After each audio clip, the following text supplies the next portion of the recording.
Thanks for calling Machina. How can I help you? Hey, how's it going? Good, how are you? Tama drums? Yes? You say Tama or Tama? I say Tama. Do you say tomato or tomato?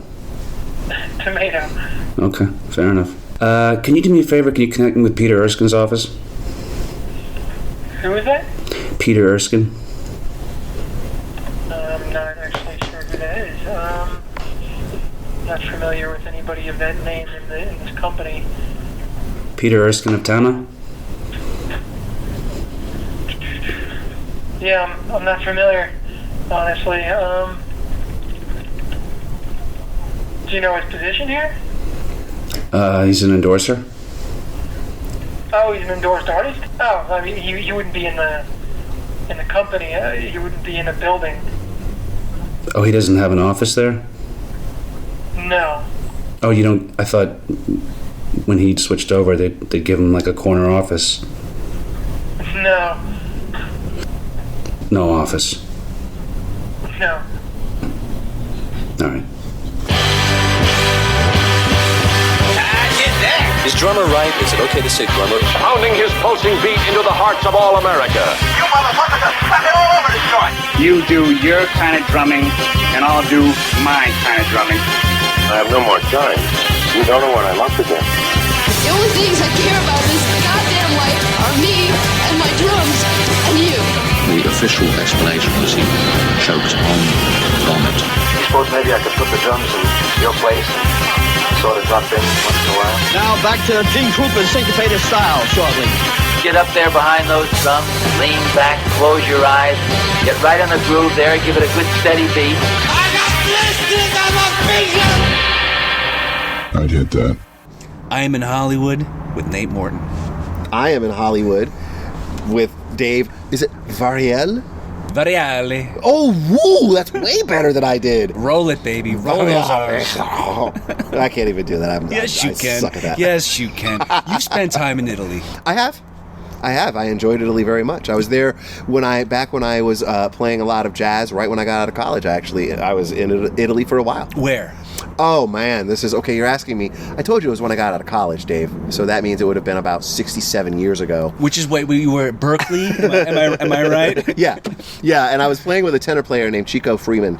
And Chico Freeman, I went to Europe with him for a while, and we spent about 2 weeks in and around Italy. We played Rome, and we played Sardinia, right? Yeah. And we played. I can't even think of the places. It was some time ago, but we would play like multiple days at a jazz club, in those different places and so on. And then I actually liked it so much that we went on to tour a little bit throughout, other parts of Europe, but our return home was back through Rome.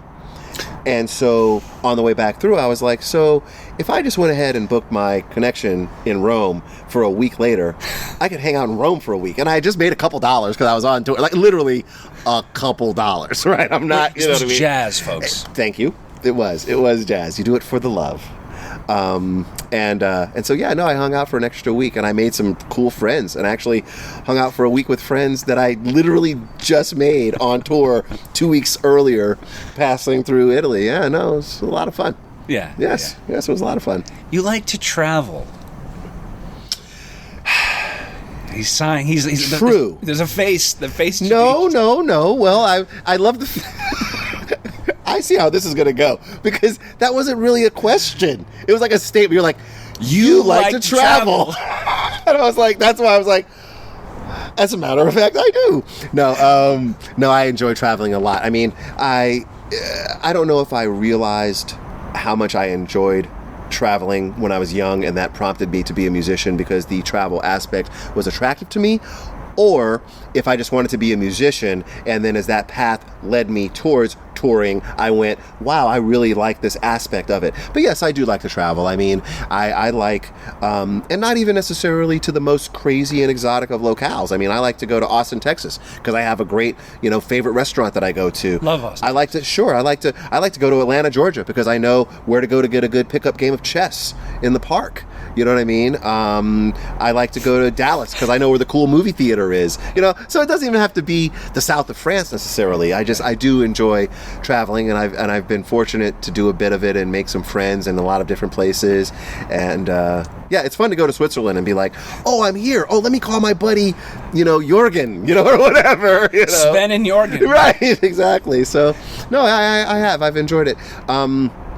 Now I am mostly home with the gig that I do. I'm mostly home, and I am enjoying all of the benefits and the wonderful things about being home too, sleeping in my own That's bed. the thing. I mean, for anyone who's Nate's on a little show called The Voice. Yes. House drummer. Yes, little show. A little show called The Voice, yes. On a minor channel. Yes.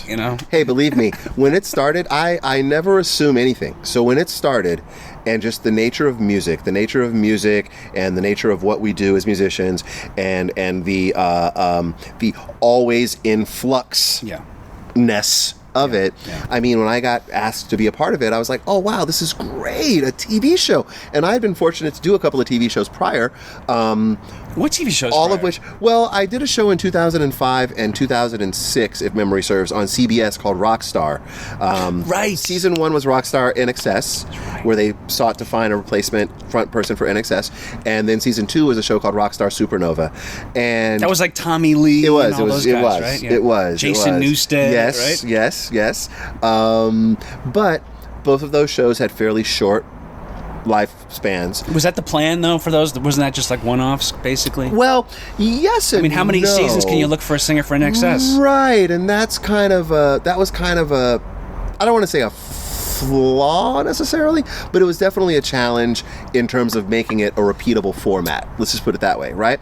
So when literally both of those are fairly short-lived. I did a show on I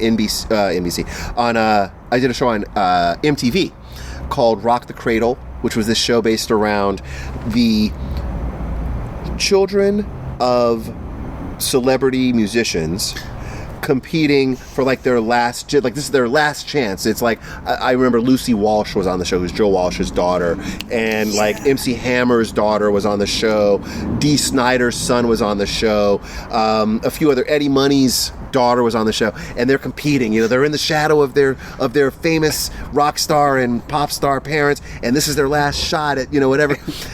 That was a very short-lived show. You know what I mean?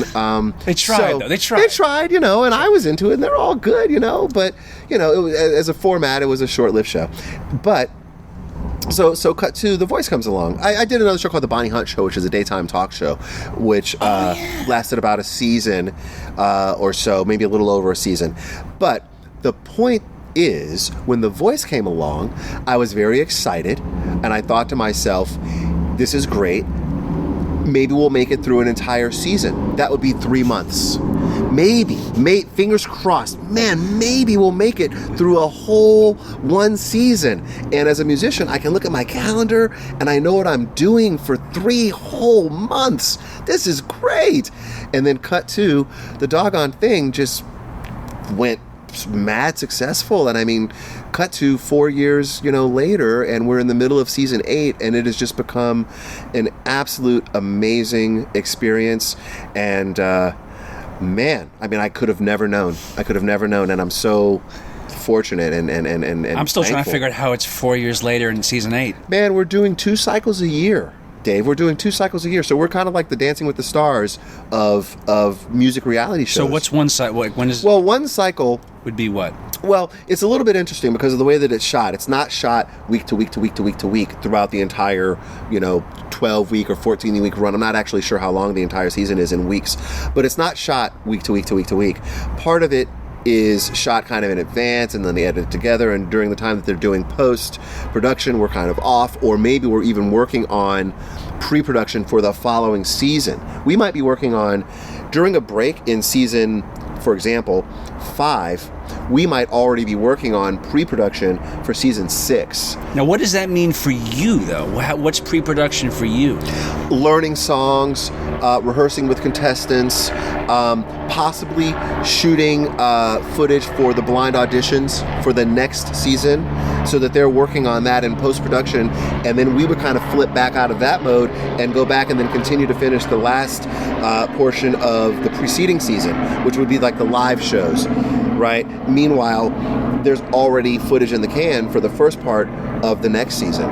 And so it's not exactly like, oh, January to April, you do one season, May is off, and then June through November, you do a season. Like a traditional TV show. It's not exactly like that. No. Yeah, it's definitely shot in, at times, like a leapfrogging kind of thing, if that makes sense. I can try to explain it in better detail if you'd like. Would you like me to? Go ahead. I mean, okay, for example, we might do rehearsals with contestants, and we might shoot blind auditions, let's say, for season, let's say, 4. Okay? So we spend 2 weeks just the band alone learning 160 songs. Just the band? Just the band alone, before we see any contestants. So Now, then does that mean there's no vocals going on at all? Our musical director is one of the single most talented musicians that I've ever known, that I've ever had the pleasure and privilege of working with. And he not only plays keys and does all of that stuff, but he's also an outstanding singer. And so literally when we need a guide vocal track to rehearse to, he sings all of them. And he sings all of the guy songs and all of the rock songs. He sings all of the pop songs and all of the girl songs in the girl keys. Right? So it's like we sit there and chuckle, ha ha ha, Paul has to sing Katy Perry. But like literally he's getting up there. Ha ha ha, Paul has to sing Kelly Clarkson, ha ha ha. But literally, he's nailing the Kelly Clarkson notes. And it's like, are you frigging kidding me, this guy? He's ridiculous. He's out of control. But so that's so in terms of having a vocal to work to, oftentimes it'll be Paul who will literally lay down a guide vocal track for us to practice to, for, you know, the guide vocal to lead us through the song if we need that. So maybe we work on blind auditions, just learning the songs, right? So we've got to put together this pool of anywhere from 150 to sometimes 180, 190 songs. So then those all go out to the contestants, the list of songs, and they all choose them. So then we're still in rehearsal space. We're still in this particular season. We will do rehearsals, let's say, for a week, 2 weeks, in a rehearsal space, center staging, for example, and they'll rehearse. They come through, they get 20 minutes apiece, right? And maybe there's 120 people who we have to prepare blind auditions for. So we go through 120 songs, 130 songs with these people. How long is that? How long does a day like that take? Forever. Infinity. What time do you be there? What time does Infinity start? What time? Infinity might be, I mean, in a day like that, we get a schedule, and that schedule might be 24 people that day. Each person might get an allotted 30 minutes to rehearse. So what's that? 12 hours plus an hour lunch break. So like a 13-hour day. 13-hour day of playing.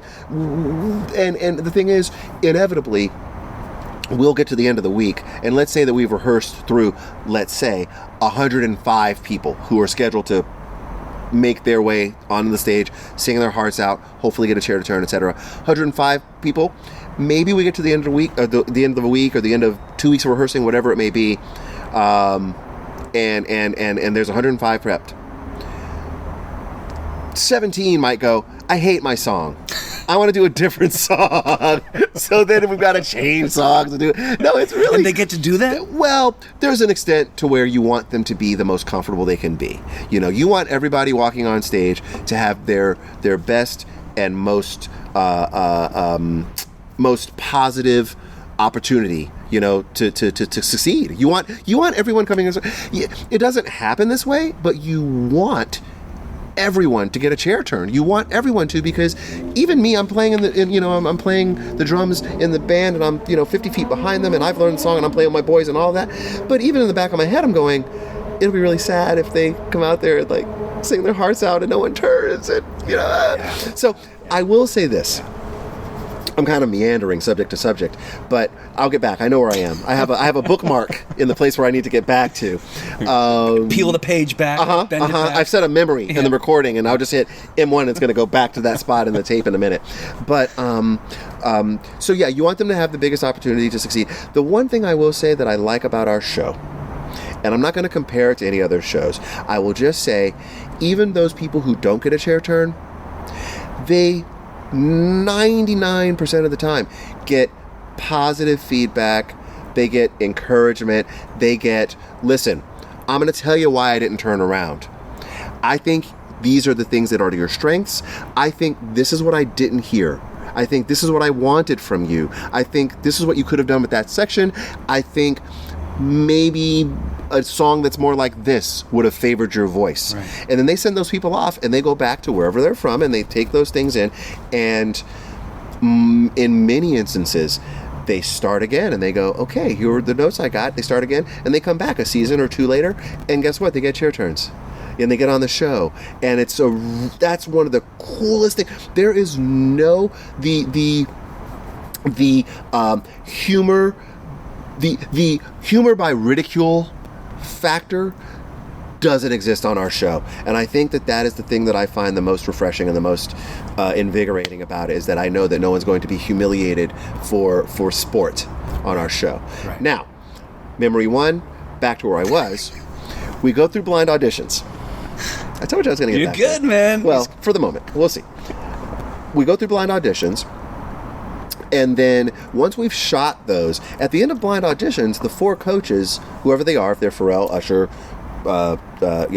Adam, Blake, whoever happens to be there, Shakira, Gwen, they have their teams. So we finish blinds, they've each got 12. Now, maybe it's a situation where they go, okay, well, we know the 12 on each of their teams.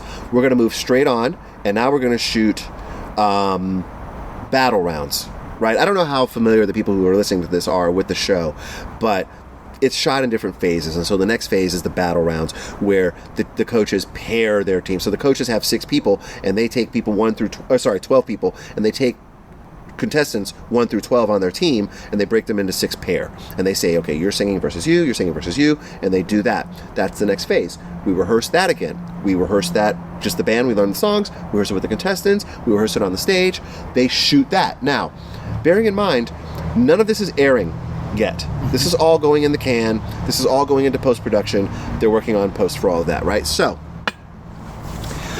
at that point, there would be, like, let's say, a break in that season. Because they have to take all the footage that we've shot, and they've got to make that into the show.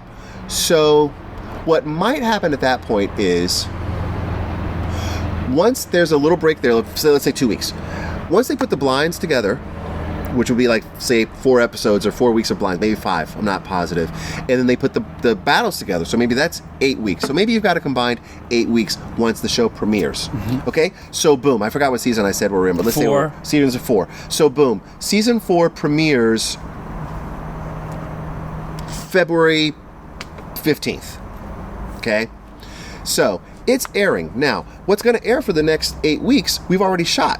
Mm-hmm. During that 8 weeks that we're not technically in production, we start working on the blind auditions for season 5. Mm-hmm. So while blinds are airing for one episode, we're actually working on blinds for the next season already. They've already got a new pool. They've got the next pool. So while that 8 weeks is going on, we're putting in the can what we had previously put in the can for season 4 while that's airing. Now, when season 4 gets up to the point where the live shows start, which is the last phase, we pop out of Battles season 5 back to Lives season 4.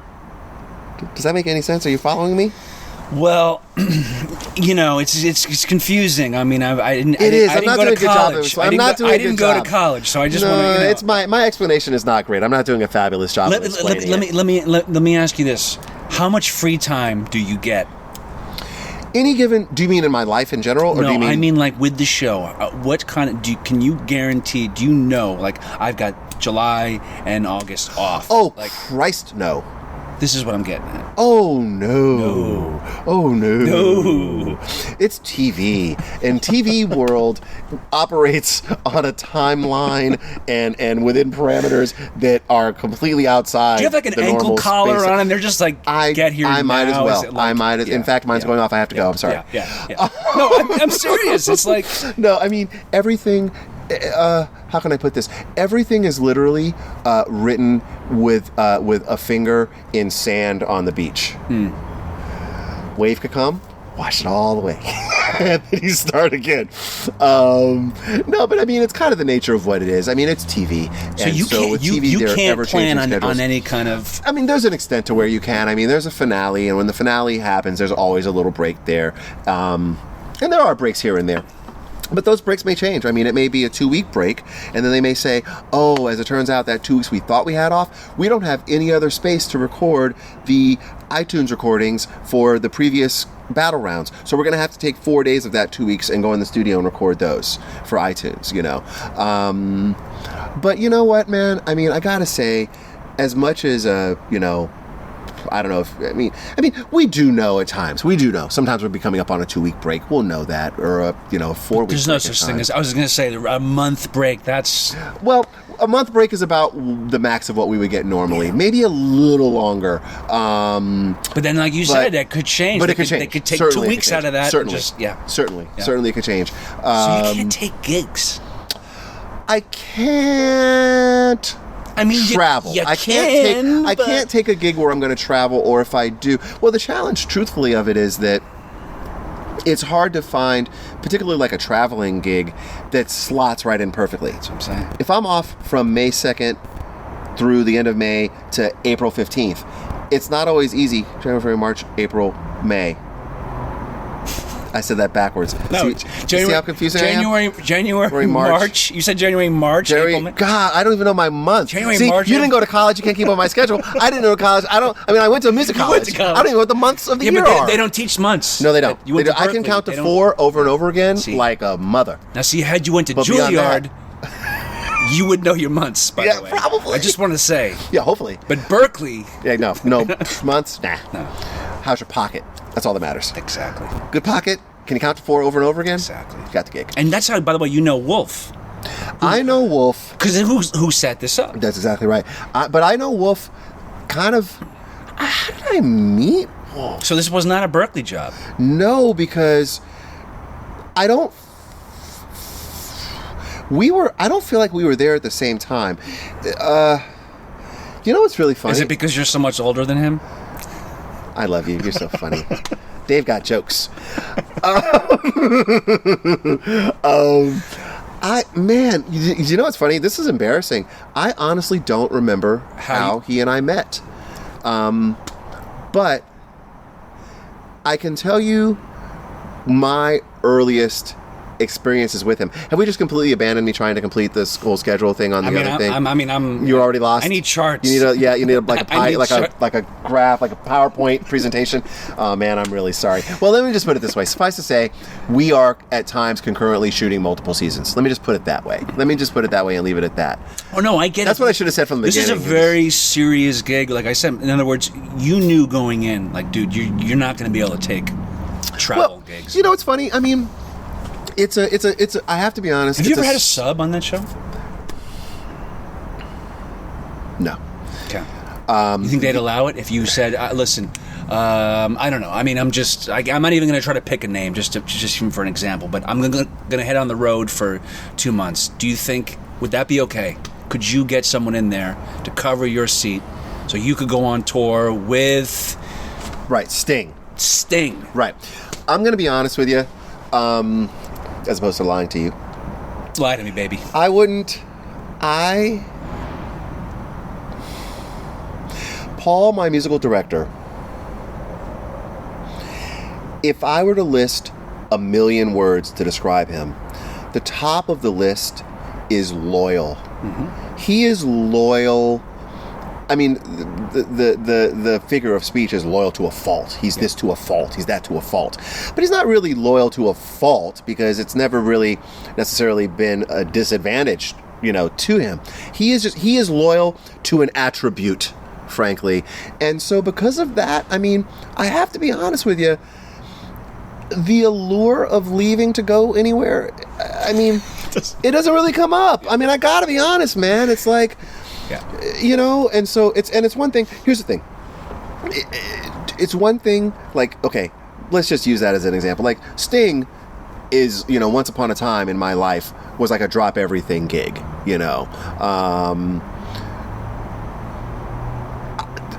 I have to be honest. It's one thing to turn down Or it's one thing to miss out on being able to play with Sting because you're stuck in Europe playing bad, I don't even know what, with people that you don't like, not being compensated properly and staying in bad hotels and all of that. It's another thing to have to miss an opportunity like Sting because you're playing on a really successful television show on primetime on NBC. Like, I'm not saying that, like, that's better than... I'm not saying that at all. No, I'm just saying, you know, we've all been in that situation. I'll say it. I'll say it. It's better. It's better. Well, I mean, yeah, it's like... Well, this way you don't have to deal with Trudy. You don't have to deal with Trudy. You know what I mean? Aww. It's actually, it's better. Trust me, it's better. Well, I mean, I would just say that no, the situation never arrives. Now, I will say the only, like, okay, so for example, Paul's been there from the beginning, myself and Sasha. The three of us have played together. We are like... We're not like, we are brothers at this point. We've played together since Rockstar. That's the core, that's the rhythm section from Rockstar. And Paul was the MD on... He was the MD on Rockstar. It's when I met him. Well, I met him just before that, but it's when we first played together. And, you know, like with anything, you know, you start out this gig and you're like, okay, who is this dude? And are we going to be able to get along? And how's it going to work out? And then just over time, man, the relationship just grew and grew and grew to the point where there are times when Sasha, Paul, and myself, there's times when we all make each other want to pull our hair out because we drive each other crazy, but there's also just like a friggin' love and bond musically and personally that like I can't even put into words. But what I hear you saying, if I may, yeah, this is not a statement. Again, like you like to travel. Go on. You feel like you could do that because Paul's got your back. You could do that. You could go to Paul and say, "Hey, man, I really want to do this thing with Sting. Please. Right. Please, you know, I've got someone who will cover me for the time." But you respect him so much and you respect the job so much, you're not going to do it. I mean, you're close. I'm half right? You're close. 25% right? Well, but see... you don't respect Paul. Is that where I'm wrong? No, certainly not. Paul, if you ever hear this, Dave is crazy. That's beside the point. No, you're right. No, it's that... It is that I so value my relationship and my position and my gig on the show that I mean, maybe. I'm trying to think of someone that I would literally like. Here's the thing. Here's what I was going to say. Paul, Sasha, myself have always played together. I've done 99% of everything that I've ever done with those dudes. Really? 90%? Well, since 2005. Okay. Yes. Okay. Paul Stanley tour, Cher, countless recordings. You did a Paul Stanley tour? That's you're darn tootin'. And it was it was amazing. You know, people, if there's one thing I like to talk about. That's totally. Geez, again, like I have to get back to that too. That was the most amazing tour. Oh, but the one position that does change in the band, right? So Paul, Sasha, myself, and Eric, who is our auxiliary keyboard player, I call him the dentist because literally he fills in all the gaps. Like anywhere where there's a space, he fills it in. Like that. He's the dentist. If a song has pedal steel, he plays pedal steel on keys like you would not believe. Fiddle on like the country tunes. Banjo. Well, Paul plays banjo on a lot of the tunes too, but Eric, banjo, sax. Like, and I'm not talking like pull up the stock Roland sax patch and plunk through it. Like literally will carve it and we'll have like the whole aftertouch where he can and do the thing and you swear you're listening to a sax. It's crazy when he play. I mean, he literally, I can't even put it into words. Like he'll be playing parts that are not keyboard parts and people will be in the room and they'll be looking around going like, where's the dulcimer? Where's behind the curtain? Yeah, where's the banjo? Where's the clarinet? Who's playing clarinet? And he's doing it, and it's that amazing. So, the one position that does change from time to time is our guitarist. We have basically 3 guitarists in a rotation. Parts of the season, we only have 1 guitar player, and then the latter part, we have 2. We have 3 guitarists. The primary 2 guitarists are Justin Derrico and Dave Barry. Justin also plays with Pink. Dave also plays with Cher. So at one point we had Cher's entire last band, excepting the keyboard player named Daryl Smith. But if the part of the season starts where we only have one guitar player, then whoever's available, Dave or Justin, does it. So it has happened where Justin's been gone touring with Pink. Justin has left to go tour with Pink, and because Paul knows, okay, well, I've got Dave Barry on the line, then Dave Barry comes in and does that part, and when Justin's available, he comes in. There have been other times when Dave's been gone with Cher. Justin has been there. If ever neither of the two of them are available, then a cat named Dory comes in, Dory LaBelle, comes in and plays. So that's the only real position where there's flexibility. The other 4 core guys, always there. We've been there for every single show. Nobody subs out the gig. Nobody subs out. It's not that kind of gig. It's nobody subs on U2. Yep. Nobody in the Stones calls a sub. I've heard things about Adam Clayton, but... And so, really? There was this rumor going around that there was a bass player backstage or something. Right, but I mean in the sense that if Adam Clayton's not there, right, it's not a U2 gig. Right. You know what I mean? If I don't even. I'm trying to think like who's the violinist in the Dave Matthews Band? That guy, Boy Tinsley. If Boy Tinsley's not there, who's the one who died then? Leroy Moore. Right. Yeah. Right. If Boy Tinsley's not there, it's not a Dave Matthews Band show, right? So this band, this group is everything that a band is minus an original release. That's literally the only thing that this group doesn't have. Have you ever spent time in a van together? We've spent time in vans. We've spent time with Paul Stanley in tour buses. and we've spent time on and off airplanes, and we've spent countless time in studios, countless time in television things and rehearsal. Yeah, and we fight. Man, we fight. We get on each other's nerves and all of it. But it's kind of like, like when you're dating a girl, and when you first start dating, you're dating for a while and everybody's on their best behavior. You're showing your best side. You're like, all right, I'm going to open every door. I'm going to help them with their coat. I'm going to pull out our chair. I'm going to do every single thing. It's the honeymoon. And then there's a period of time where any fight, argument, disagreement could put the kibosh on the whole relationship. It's that early in. It's like, we only been together for a week and a half, and I'm not really sure if I'm ready to deal with this kind of drama right now. So if you sweat me, it's over. Yeah. But then you bridge a certain point where it's like you have a super duper mad fight about whatever, and you're angry and you slam the phone down and you're like, gosh, she drives me crazy. But literally in the back of your head you're going, but she's still my girl. She's my girl. And But so that's where we are. So we're at that point where age.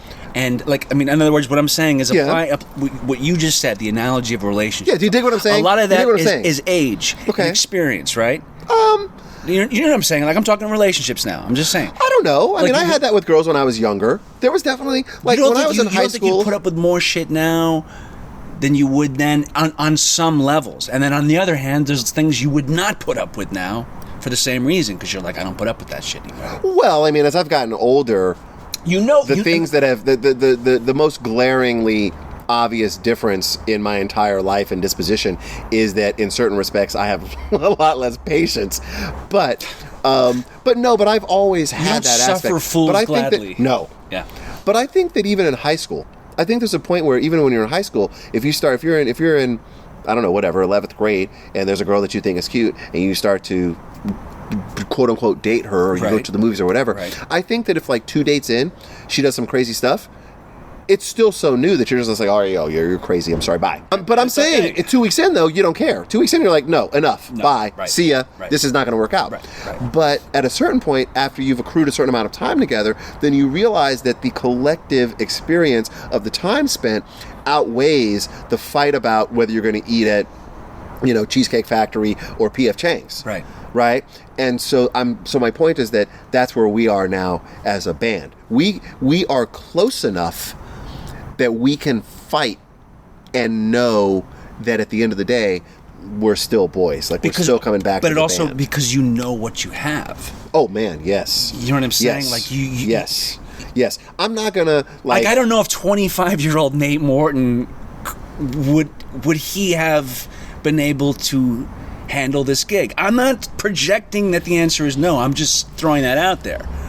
would 25-year-old Nate Morton have been able to have locked down this gig?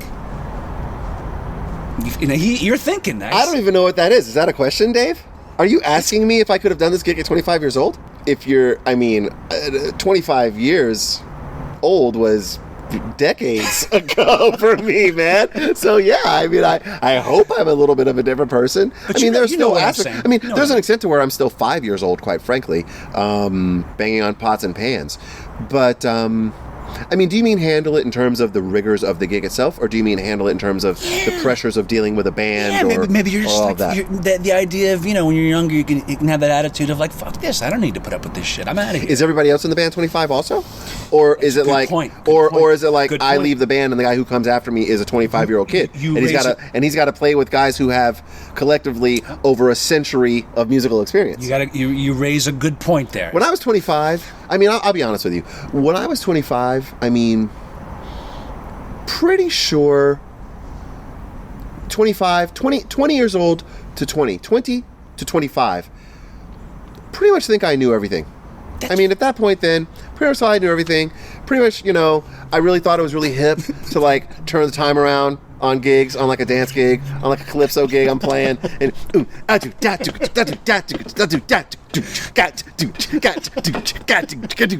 like, what are you doing? And I'm like, no, man, this is some hip stuff, man. Check it out. You just don't get it, man. You don't get it. For all the drummers in the audience, dude. Yeah, all three of them, maybe. Yeah. Right. So yes, there was definitely. When I went to Berkeley, I learned a lot of stuff, and then I spent the following year or more, frankly, figuring out that you 99% of the time don't play a lot of that stuff. You know what I mean? It's like I wouldn't go so far as to say that I've ever had to quote unquote dumb down my playing or anything like that. I would just say that you learn that what's really hip to a room full of your drumming peers isn't what gets you gigs as a drummer. And frankly, I continue to find this out to this day. Like I'll hear drummers play, and I'll go like, oh man, like Sasha, my bass player. Sasha, dude, I heard so-and-so, man, he's awesome. And Sasha might go like, no. And I'll go, what do you mean? And he'll tell me the fact that the cool hip drumming stuff that all the drummers go, oh wow, actually just makes it harder to deal with as a bass player when you've got a lock with someone and they're all over the map. It's like the drum clinic show or whatever. And it's interesting too, because I'll take that and I'll segue into this really briefly. I've said this a few times, and it's just something that as I get older it becomes more and more relevant, and the farther you get from things and the more experience you get, and just that you develop an understanding of things. When I was a kid in college, and you ask about being 25, I'll go even a little further back than 25. It was further back, yeah. Yeah, I'll go further back. I'll go college. I'll go 18 to 21, somewhere in there. When you're at a school like a Berkeley, or when you're that age period and you're playing and there are peers who are also playing, the musicians that your peers say, oh man, that guy's a monster, are the guys who are playing all them notes, tons of stuff and tons of chops, and this Dennis Chambers lick and this Virgil Donati lick and this thing. And those are the guys that everybody's going, that guy's a monster. And it's like, as an 18, 19, 20-year-old musician, you kind of go like, I want people to say I'm a monster. Like, do I need to do that? Because I want to be a monster, right?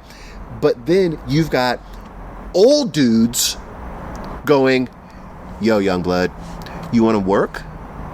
Play the pocket. Yeah. You want to be employed? Play the pocket. You want your phone to ring? Work on your groove, work on your time, work on your feel, work on being versatile. And so, as a kid at that age, at 19 years old, it's like I really, frankly, struggled with reconciling that, because I wanted to be a monster, but I wanted to work, and I was like, I don't get it. What do I do? And so it's funny because you really, as I've gotten older, I like to think that I can kind of rattle around the kit a little bit if I have to, but I've really developed an understanding and appreciation for the value of playing time and playing a song and playing the pocket. And I used to listen to a lot of, when I was in college, I was super into like all the fusion, all the stuff that went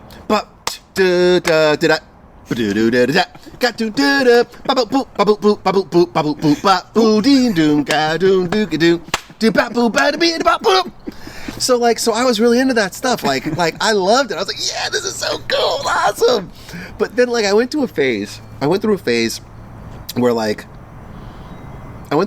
where it was really weird, man. It was really like a light switch.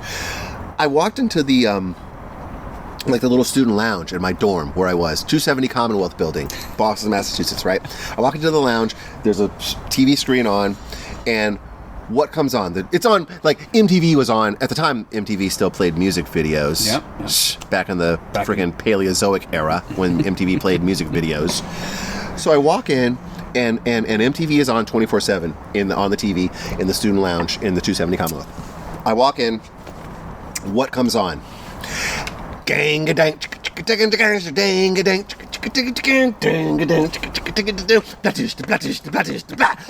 dang.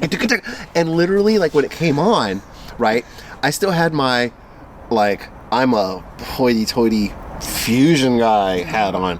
When the video came on, I was like, what's this crap? You know, rolls eyes. What is this garbage? Literally, minute and a half in, I was like, this is the best song I've ever heard in my entire life. Literally, right? I was like, this is the best shit ever. So, when I heard that, and I went back to my room, and I mean, I don't want to name names because I don't want to talk of like and say that anything is not good or whatever. But I went back to my room and I put on like all my cool fusion records, and I was like, all this shit sounds the same to me now. Like all this shit sounds like crazy, angry, angular, chromatic notes for notes, right? Now wait, because there's a happy ending. I'm coming back to it. But I was like, let me go ahead and check out some songs for a second.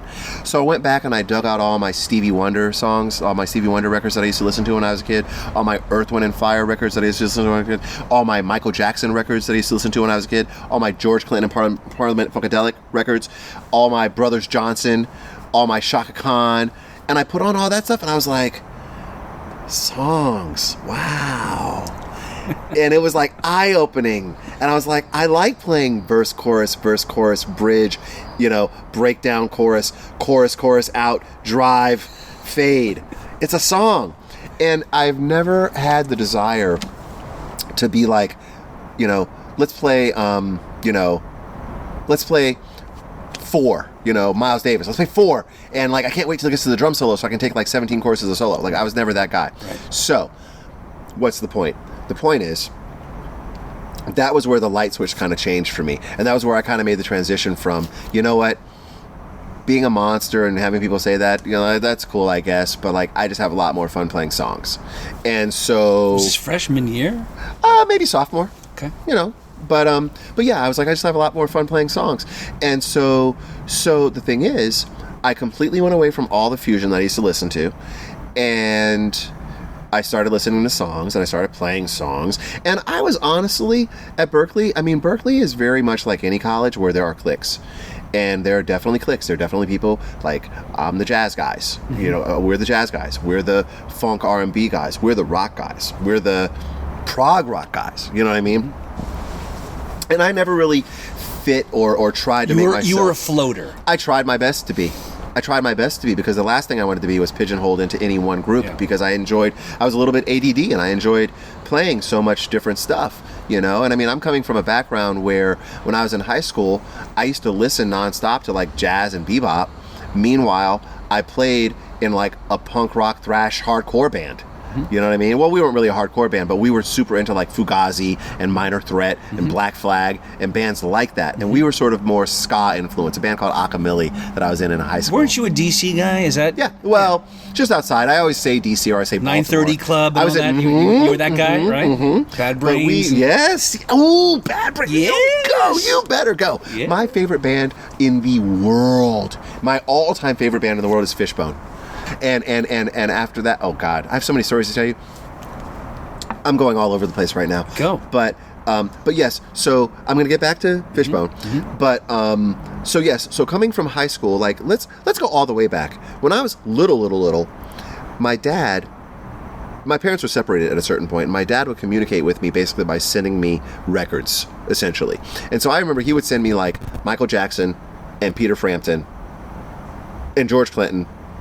And then I'd be like, I'm really into this band called Kiss. So he sent me a Kiss record. So that was the beginning. And then it just went from there. And every time I added some new thing that I was into, none of the other stuff went away. So at a certain point, my dad, it's a long story, which I'll spare you, but at a certain point, my folks were separated. They got back together.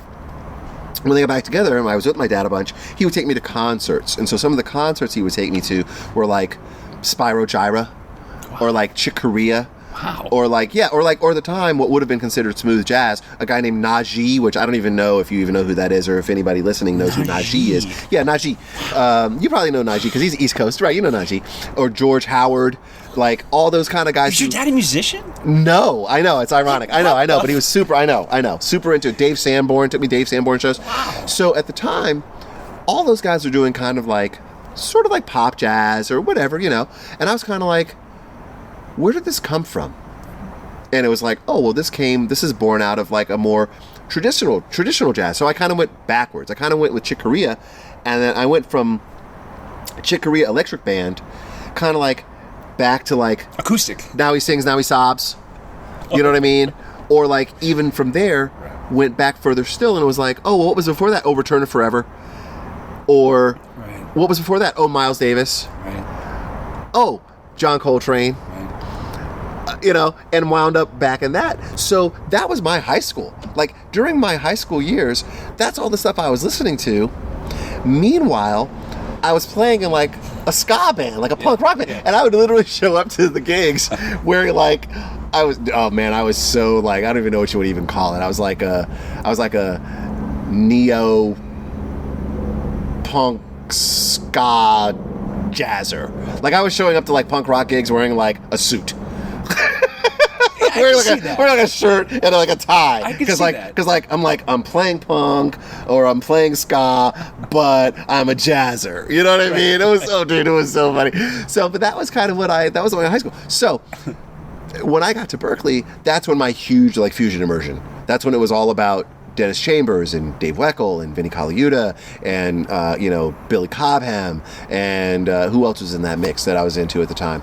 I mean, those are like the biggies that I was super into. Like if a record came out and Vinnie Colaiuta was on it, I bought it. And at the time, that was when people actually used to buy records. Like I would literally go, and GRP, I don't even know if GRP even exists anymore as a label, but I would literally go to Tower Records, which once upon a time existed. It was a large building where you could actually go and browse CDs.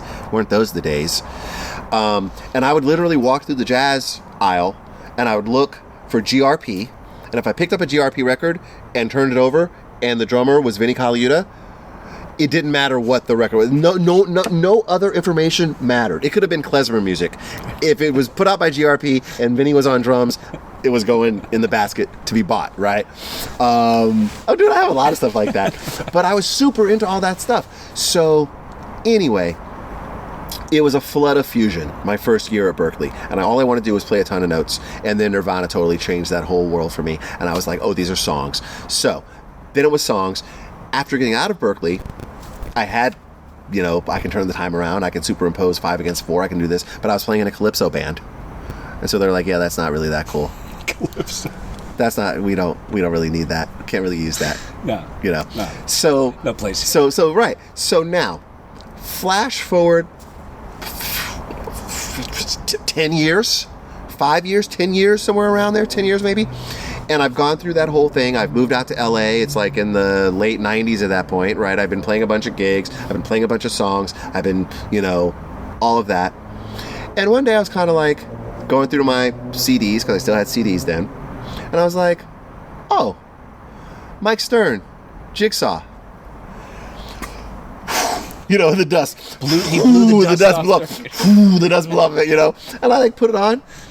And after literally a decade of separation from that stuff, listening to it, I was like, I remember why I was so into this stuff now. It like took that. It took a return to songs and a decade of playing songs, and then like this reintroduction to like that fusion thing, or like the Yellow Jackets. I've always loved the Yellow Jackets. In fact, the Yellow Jackets were one of the few bands, the Yellow Jackets and Weather Report, which are like, it's almost like Weather Report and Neo Weather Report. You know what I mean? They're very born out of it. They're torn from the same cloth, very much so, right? Sonically, musically, everything. And Weather Report had like Omar on drums at one point, and like, oh, such great stuff. Those two bands, they survived all the way through. Even when I went through my I'm not really listening to fusion stuff, Weather Report and the Yellow Jackets survived all the way through that.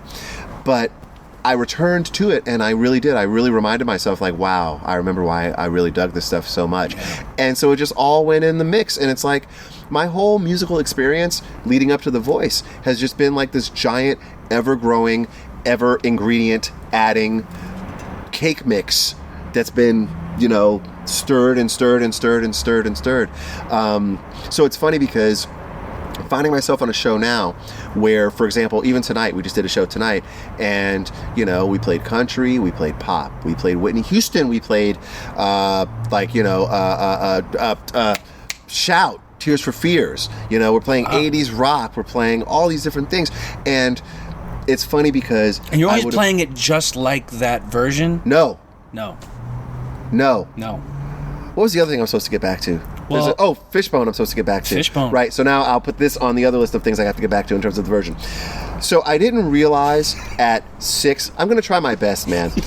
I didn't realize at 6 that as my dad was sending me those records across the board, that they were ultimately preparing me for the gig that I would ultimately wind up doing over 3, almost 4 decades after the fact. You know what I mean? It's almost like I was in training for an event that didn't even exist when I started training for it. So now, having said that, let me go back to Fishbone, and then I'm going to get back to how we approach the songs. I'm trying my best, man. So no wonder you don't smoke pot. No. I already have no memory. Just ask my wife. I have no memory. Just ask my wife, dude. Babe, what time is the doctor's appointment for the 12-year-old? I've told you 7 times today. Right. So just ask her. I have no memory. But when it comes to this other shit... Shh, don't say that. Because then it makes it seem like music is more important than my 12-year-old. Not true. Brandon, I love you. If that is your name. So... What? Man, if he hears this, he's going to give me so much crap. No, I love all of my kids. They're very fabulous. All of my kids. Get out there.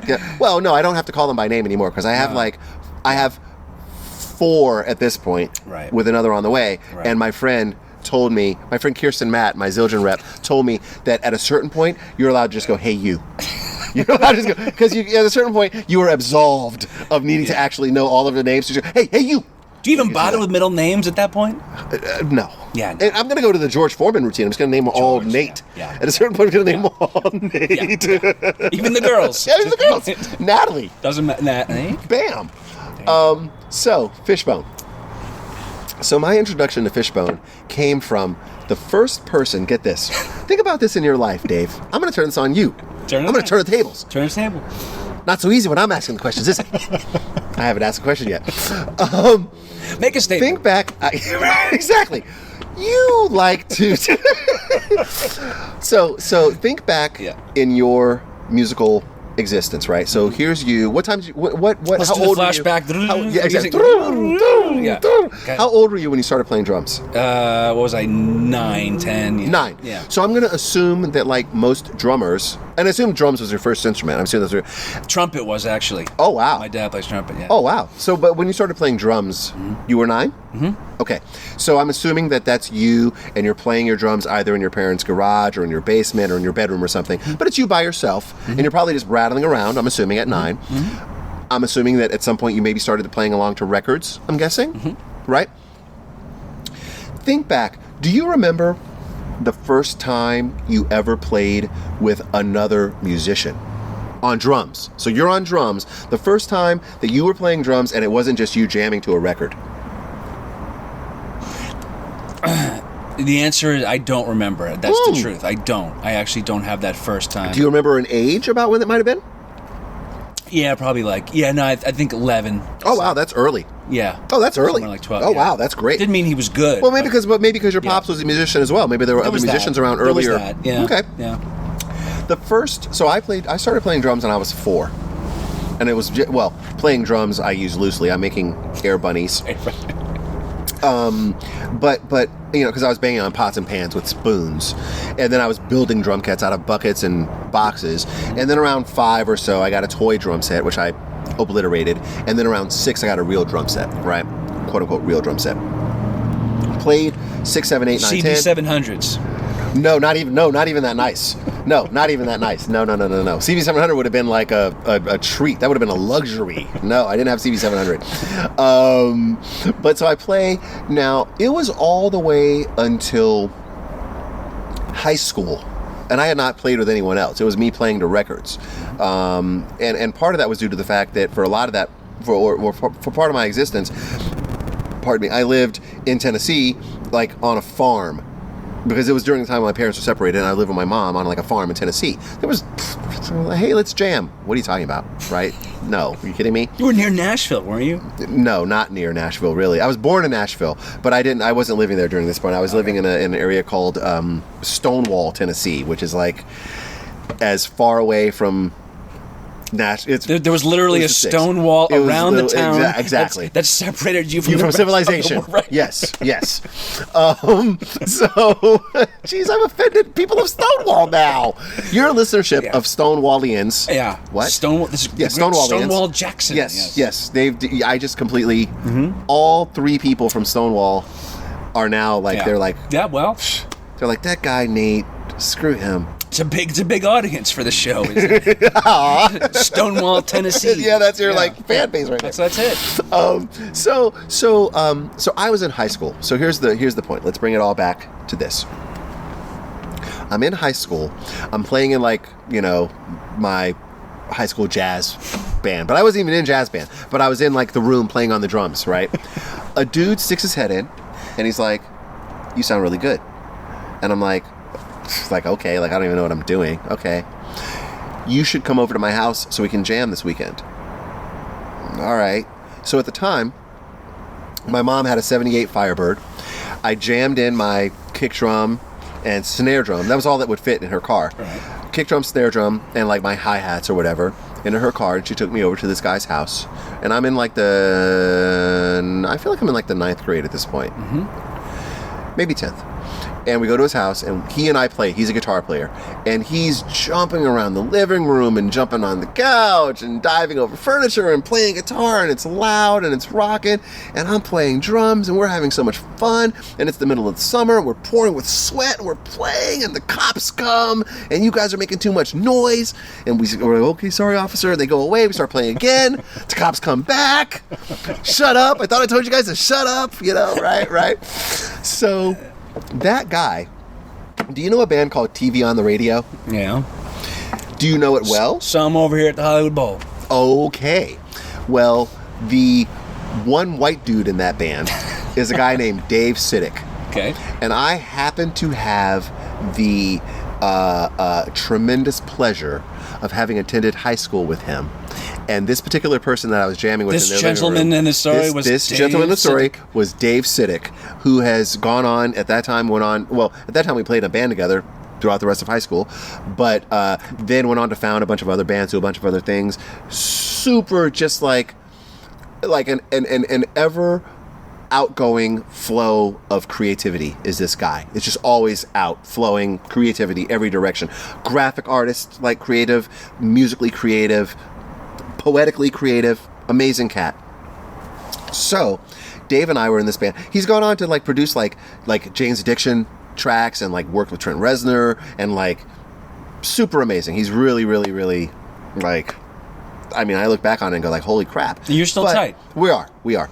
But literally Dave was the first other musician I ever played with. And we were in this band in high school called Akamili. So, we're Akamili, yes. A-K-A-M-I-L-L-I. Why? Akamili.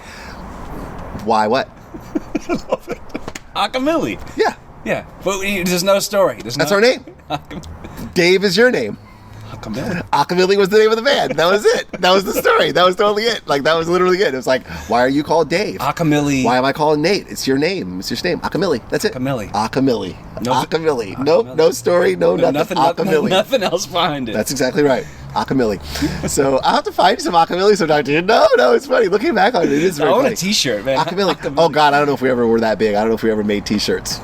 Oh, no, we did. We screen printed them ourselves. I remember now. How did I know? We screened them ourselves. I forgot about that. Of course you did. Wow. I wonder if there's an existing Akamili t-shirt anywhere. Call Dave. Oh, my gosh. Well, anyway, the point is, at some point during Akamili rehearsal, Dave, said, oh, man, there's this band you got to check out.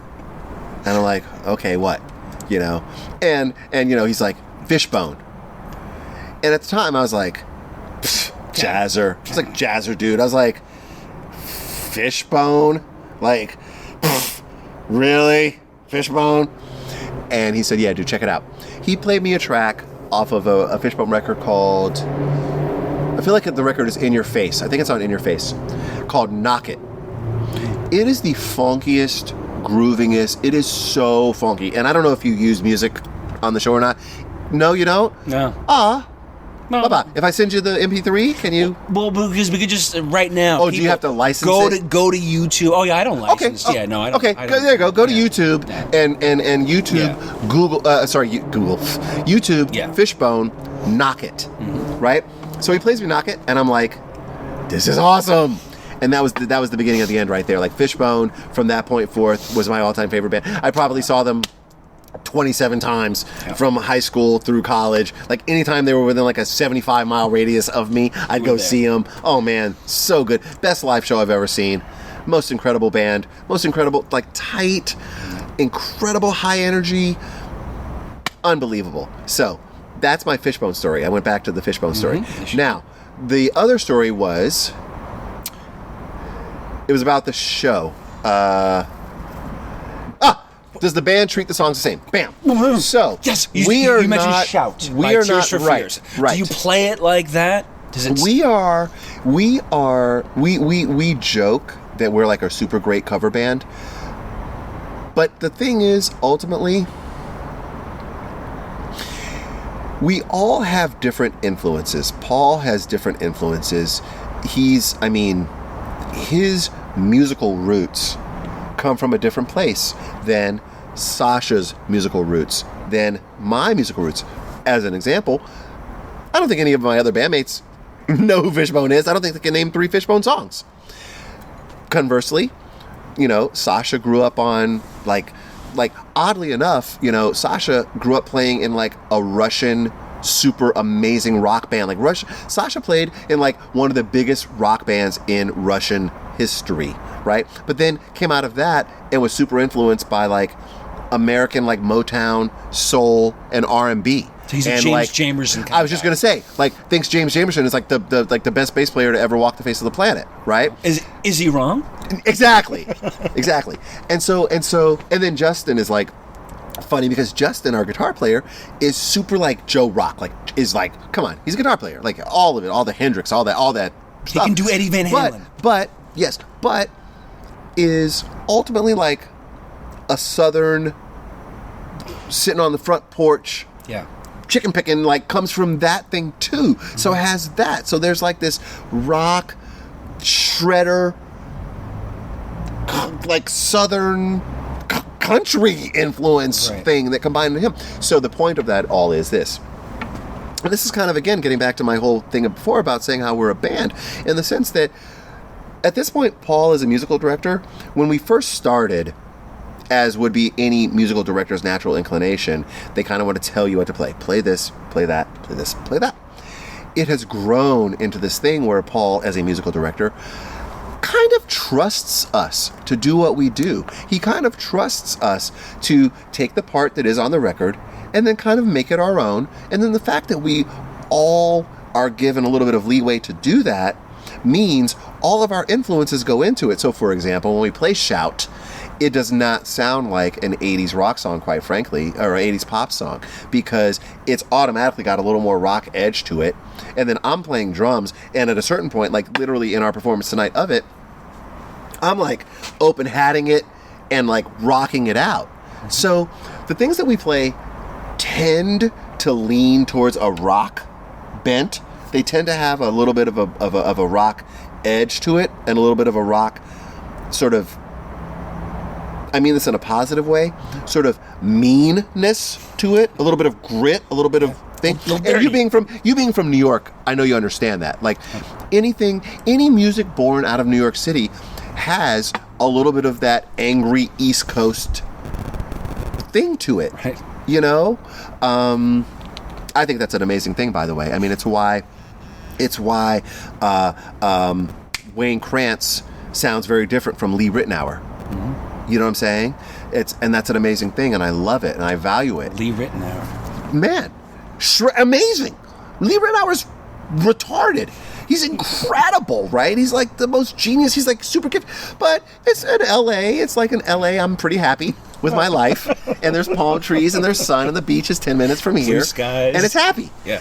Wayne Krantz is like, I'm angry and this is angular and I'm mad, but I'm shredding, and Zach Danziger is probably playing drums, and it's ridiculous in that respect, right? But it's just two different sort of things. So we do have a little bit of all of that. It's like we have like a Russian component, and like me, I'm like a East Coast, West Coast transplant kind of thing, and Justin's got this like Southern, like this, he's from Virginia. He's got like this like country element, but it's also shredding, and he can go and do all that stuff. And like I said, then you got Eric the dentist, and Eric is from Oakland, so he's like, sup, like he's got the yo what's up factor, but in a very cerebral way, can approach like, how can I make my keyboards sound like a friggin' orchestral octet? Like, sorry, not orchestral octet, but like a string octet, you know, and he can do that. So it's like, you know, I don't know if you ever saw, I'm sure you didn't, but there's a movie called Undercover Brother, which is like an Eddie Griffin movie. And like in Undercover Brother, like Eric, there's a character in it called Smart Brother. Smart Brother, right? Eric is Smart Brother. That's funny. The point Dave, do you edit this? Do you go back and edit this? Or are you just going to take this and like bounce it to an eighth and then immediately put it up and that's a podcast? The only times I'll edit will be like, you know, if it's like I gotta go take a piss, or if you had said that and I put it down or whatever it is. Okay, so what you're telling me is you're not going to put this together in a way that makes me sound any more sort of linear or coherent than I am. I can't. Like, it's going to be kind of like this. I know. What can you do? I can't do that. You were about to say I can't do it. There's no way to make you sound more coherent. I can't. I can't. I'm not a miracle worker here. I'm not a miracle worker. Is what you're saying. Exactly. So you're going to sound like you sound, and then I go, oh Christ. Yeah. And then I also go, I apologize, listeners. I mean, look at me, though. I mean, no, look at you, nothing. Like, I'm sitting over here rambling and just, like, blathering away all kinds of, like, nonsense. You know, we have help from Russia here. You're funny. You were in the area of... You were near Nashville, though, weren't you? I mean, that's near. When? When you growing up. I mean, Washington... I was born in Nashville, and I lived there from age 0 to about age 7. Oh, okay, and then later you moved to... I went away for a little while. My folks moved from... We went to prison. I was going to say, you make it sound like upstate. I was in Sing Sing, yeah. No, my folks moved to Ohio, and shortly thereafter separated, and my mom moved with me back to Tennessee, but not to Nashville, back to Tennessee to my grandparents' farm. So I lived on a farm, and that was in, like I said, that was in Stonewall, Elmwood area, Carthage. That would be the nearest big city. Carthage. That's Al Gore's hometown. That's where Al Gore is from, Carthage, Tennessee. And so then I was there for about four years, up to like 4th grade, and then my parents reunited in Ohio from there. Okay. So I never really, no part of my musical existence took place in Nashville. None of it, yeah. If that makes sense. Yeah. Because usually I meet people, I'm like, oh, I was born at Meharry General Hospital in Nashville. They're like, oh, you're from Nashville? Do you know so-and-so? He plays banjo. I'm like, yeah, no, I was like 7 when I left. Right. I wasn't really like big on the scene. That's where I was getting at. Yeah, no, I wasn't really like happening. I wasn't really like, no, I wasn't doing sessions. I wasn't doing sessions at that point, no. Did you know at Berkeley that it was going to be LA? At what point at Berkeley? Oh, now we have to go by year. No, I mean, I'm just saying, no. I'm just... Holy specificity, Batman. No, when I went to Berkeley, I don't really know where I... You know what? No, you know what? Let me back up. I won't say I don't know. When I went to Berkeley, there was a phase when I was in my Uber Fusion phase. And I believe, yes, Uber Fusion. Yeah. And I believed that I was going to move to New York City. I wanted to be, during my first couple of semesters at Berkeley, I wanted to follow in the footsteps of Vinnie Colaiuta, Weckl, Joel Rosenblatt, guys like that. I wanted to follow in their footsteps. And so I thought I wanted to find my way into the next big fusion thing, whether that was, I don't even know, the Yellow Jackets or whatever, right? Mm-hmm. So to me in my head, that, like, I was telling someone this the other day. In my head, the path, like, my favorite band at the time, this is, I don't know, whatever. I still love them today. Like, I'm a proud, like, whatever, badge of honor. Spyro Gyra was like the be-all, end-all to me. Yeah. I thought Spyro Gyra was the gig of life because, to me, I had gone to see them several times. My father had taken me to some of my first Spyro Gyra shows. And to me, Spyro Gyra was like, okay, you get to play songs, but some of those songs are Latin influenced, some of them are jazz influenced. There's an eclecticism there. And your fellow musicians take solos so you can stretch out a little bit behind them and play a few notes, play some of that stuff that you spent so much tuition money going to school to learn how to play. And at some point in the set, there's even a drum solo, right? Because I had gone and heard like Richie Morales was playing drums for like the shows that I'd gone to see was Richie Morales. It was after Eli Konikoff and before Joel Rosenblatt at that time. However, I had subsequently seen them with Joel Rosenblatt after that. Drum solo, right? Spyro Gyra was like my dream gig. So I was on this like Spyro Gyra path. So I was like, okay, well, Joel Rosenblatt plays at Spyro Gyra. Before that, he had played with Michelle Camillo. Okay, who else do I really love? Oh, Weckl. Okay, before Chick, Weckl had played with Michelle Camillo.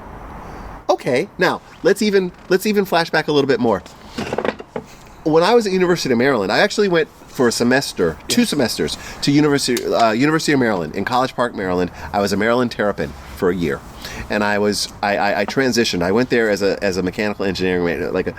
I went there as an engineering major, and then realized, yeah, I know, really, yeah, hard to believe.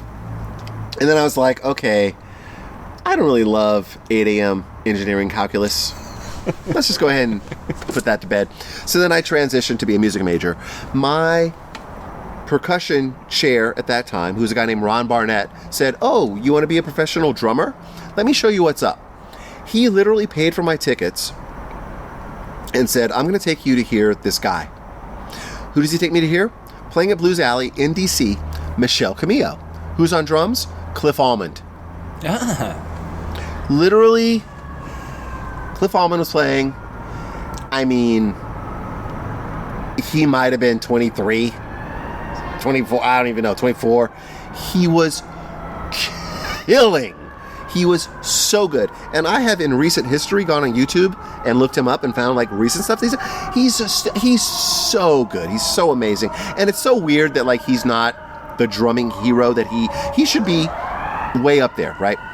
And not enough people know Cliff Allman. He's so incredible. So anyway, flip back to Berkeley, and I'm like, in my head, I'm seeing like Cliff Allman, Rosenblatt, Weckl, and I'm seeing the path to fusion stardom. Is that an oxymoron? Fusion stardom. The path to fusion stardom seemed to lead through Michel Camillo. So I was like, all right, I want to study my Latin stuff. I studied with Ed Uribe at Berkeley. Incredible drummer. Yeah. Incredible teacher. Awesome. Ed Uribe, I hate to use cliches, but like really salt of the earth. Like, amazing cat, right? So that was my path. So to bring the whole thing back around to your question, which was, where was I going? Was it LA? Was it this? Was it that? When I first went into Berkeley, I really thought it was going to be New York. Get my fusion, get my Latin stuff together, go to New York. And I had this like romanticized notion that I would go there and I would like, play jazz clubs and I would like meet, guys that would lead me to the Michel Camillo gig. Do coke at the China Club with Vinny. Isn't that more a rock thing, or is that like a? It was of the time. Well, yes, it would have been. We're with the times. This is true. This is true. Timely. But if I was going to do coke, I would rather have been in LA with like a metal band. Fair enough. I mean, right? I just meant However, I look horrible in like Dayglow spandex with big hair. I know for a fact. No, I know. Oh, you have pictures? Oh yeah, no. There were no pictures were taken, and the ones that were burned, and the people who took them were killed. Right. but yeah. So I did at the time. Now that I think about it, now that you asked the question that makes me reflect back on it, yes, I did think that I was going to end up in New York playing jazz, and then, like I said, when I went through my Nirvana Smells Like Teen Spirit, I was like, wow, songs are cool, and that transition kind of went like, okay, I'm kind of going in that direction. And then over time, by the time I got to the point where I was actually finishing college and I'm actually weighing it, at the time, there was, as there has always been historically, LA, New York, Nashville. There was LA, New York, Nashville. Now, right when I was graduating, maybe because a few people were coming out of that area, or because it was just a hip place, or whatever, for whatever reason, Atlanta was also on the map. Yeah. Flashback 20 years, right? Yeah. For whatever reason, Atlanta was on the map. Yeah, we don't know why, but it was. I mean, looking back, yeah. I mean, it's funny you said, but like literally, I don't remember why. Like, I mean, I can only imagine like. And Seattle. Let's be honest, you forgot Seattle 20 years ago. Well. Because of the whole grunge. I mean, you just said it yourself. That was that time. But that was bands. That was bands. If I wanted to, if I were to open up the catalog, or if I were to open up the dartboard to bands places, then it would have included Austin, Athens, Georgia, home of REM. It would have been like that, you know what I mean? But I didn't open it up to like birthplace of bands. Right. It was always birthplace of tours and things like that. And Atlanta at the time was kind of a hotbed, so to speak, Hotlanta, of musical fervency. Yeah. I'm making up words left and right. Is fervency a word? You are just coining I shit. really am, man. We haven't thrown any flags on the play. You haven't thrown any flags on the play, so I can only assume that I'm getting away with it. No card, no call flags. A foul. Yeah, you didn't call a foul. You didn't blow the whistle. There's no fouls here. You didn't blow the whistle. There's no fouls. I mean, no harm, no foul. Mm-hmm. So yes. So Atlanta, me, I have to admit, kind of went off because I couldn't. I think that what it was there was this idea that Atlanta was on the rise. Yeah. There's the ground old school, floor or right? something. There's the old school L.A., New York, Nashville, but Atlanta's on the rise. I didn't see enough on the rise in Atlanta to make me want to move there, right? New York is mad expensive and super unforgiving. Like, you could save, coming out of college, let's say, $5,000, let's say. Let's say you say, $5,000, I'm moving to New York, $5,000. Okay, fine. You move there, you find like a freaking 5th floor walk-up for like $1,600 a month. Okay, guess what? You owe first month, last month, there's 32, and a deposit. Guess what? Now you have no money, and you're in New York, where it's costing you an arm and a leg to live, and you got to try to make that playing at that time anyway. For me, gigs that I didn't feel like I could earn a living to support myself there. Don't even add to the fact that it snows, it's freezing, it's so that was very daunting to me. Nashville at that time, before, like, this was like, again, 20 years ago, more maybe, before like the whole like super neo contemporary, country thing really hit. Like nowadays, a lot of country is basically Bon Jovi with a fiddle. Yeah. And I'm not even saying that derogatorily, and I'm not saying that as a bad thing. Like, at the time, that wasn't the case. Right. I know. So, Larry London was still alive. Bam. So Nashville was not attractive to me because I really wasn't quite prepared to dedicate the vast majority of the gigs that I did to being country gigs. Now it's a little different. And I'm saying that as a good thing. I mean, I know that Nashville or country traditionalists would say, oh, that neo stuff, and there's like a drum loop on that. That's not country. There's a drum loop on it, or whatever. I realize that there's a lot of those bands that like, the old school country artists or country audience would not be into. Whereas for me, it's attractive nowadays, but then not as much, right? Right. So, gotcha. Didn't want to play 85% country. Wasn't really a buyer on Atlanta.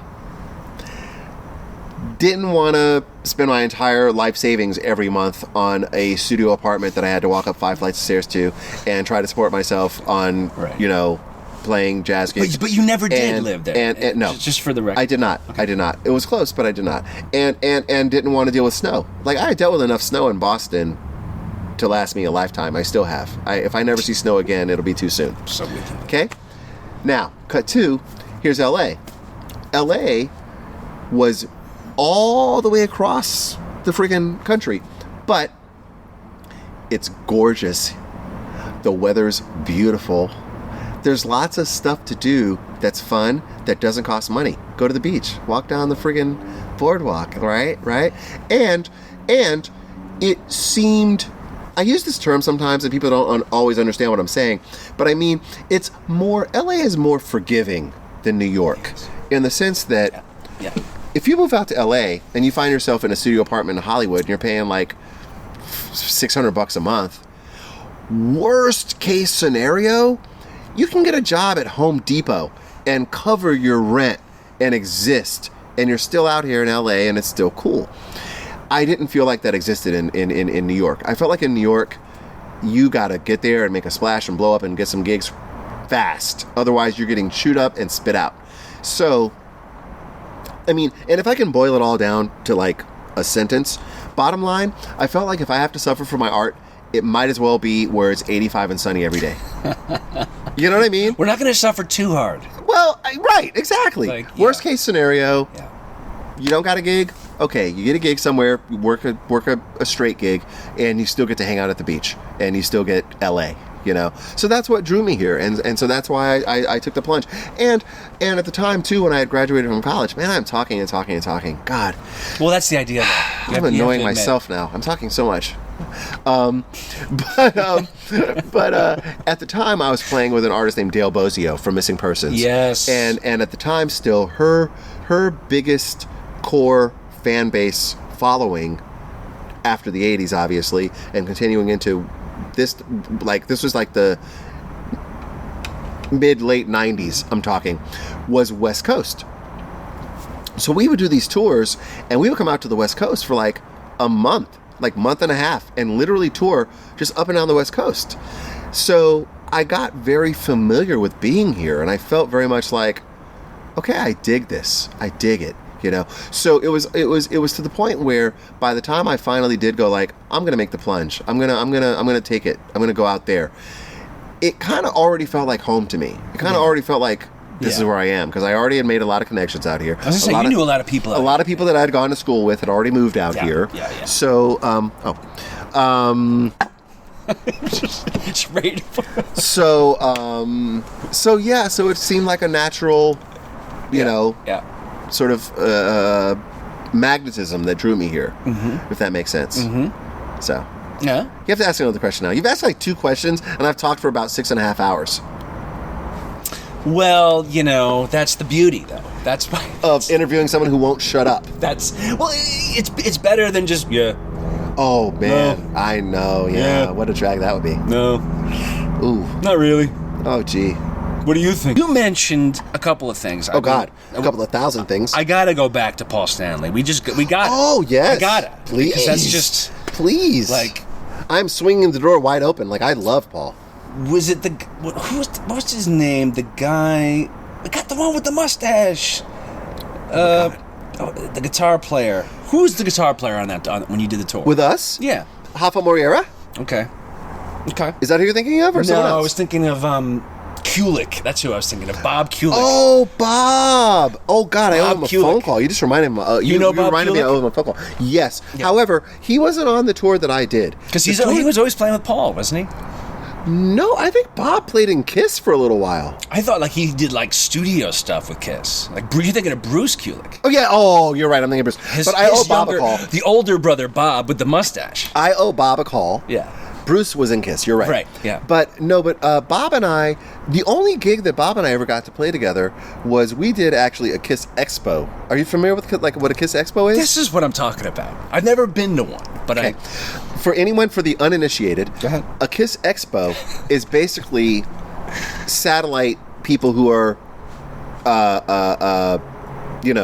what's the word I'm looking for? Sort of have a tenuous connection to Kiss. Right. Sort of gather. So, like, for example... Like a Star Trek convention. Something like that, sure. Mm-hmm. Right? So for the Kiss Expo that I did, basically the promoters put together a band, and the band that they put together... Let's see if I can remember this. It was myself on drums. It was a cat named Franz Stuber, who has been Paul's long-term guitar tech, like for like a million years. Paul's long-term guitar tech forever, right? So knows all the parts, knows all the Kiss songs, and sings. Bob Kulick. And who was the bass player? Well, this is so embarrassing. I can't remember the bass player's name. But the bass player also had like a connect the dots, like a 6 degrees of separation to Kiss. So they put together a band and they say, okay, we're going to do this Kiss Expo, and here's this band, and it's featuring this person who's connected this way and this person, and we did a gig, and Nate Morton, Nate Morton, who played with Paul Stanley, like no real connection to Kiss the band, but played on Paul Stanley's solo tour. And so we did it. And, I mean, you know what, man? At the end of the day, it's a lot of fun. I mean, it's like... I remember being, like 6 years old, like, jumping around to, like, my Dynasty, Kiss Dynasty. That was, like, one of the first records I ever owned. Totally. And so, it's basically that. It's basically all people who grew up listening to Kiss, loving Kiss, dressing like Kiss for Halloween, right? And you have an expo where all of those people get together, and like maybe they're selling like memorabilia, or maybe they've got like the original, first print of whatever record or whatever it is, and so yeah, no, it was fun, and it was in Japan. It was in Japan. It was in Tokyo. Was it in Tokyo? It was in Tokyo, Japan. We went to Tokyo, Japan for a Kiss Expo. And then I did another one. Where was the other one? The other one was somewhere in the Midwest, and I can't remember the city right now. But yeah, no, they're fun. Chaka Khan, you mentioned earlier. Yes. Big fan. Okay. You were. I'm saying you were a big fan. Yes. And you get to play with Chaka Khan. I did get to play with her briefly. I was fired. Why were you fired?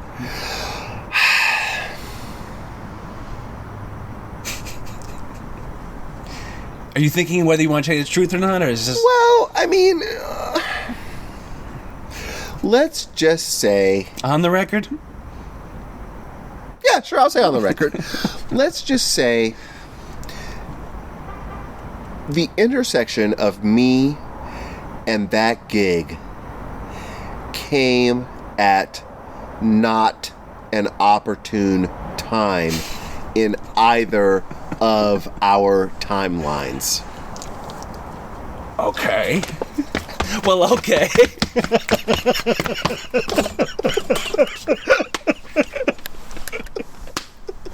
Thank you, Mr. Bojangles. I appreciate the dance, and it was Your Honor, it's like your attorney stepped in, covered the mic, and was like, it was not an opportune time. Let's just say, No, you know what? Here's the thing. That was very political. It was a great experience. Do you think you'll ever get that gig back again? I mean, So fuck it, just say it. I mean, I don't know, because I'm not really in touch with anyone. Were you 25? Ballpark, maybe. 28, 27? Little, yeah, somewhere there. Somewhere, late 20s. See, that's what I was saying before. There was a different name Morton at that time. That's a different gig, though. Right. That's a different kind of gig. Are female artists a different gig? I mean, the term "duh" comes to mind. No,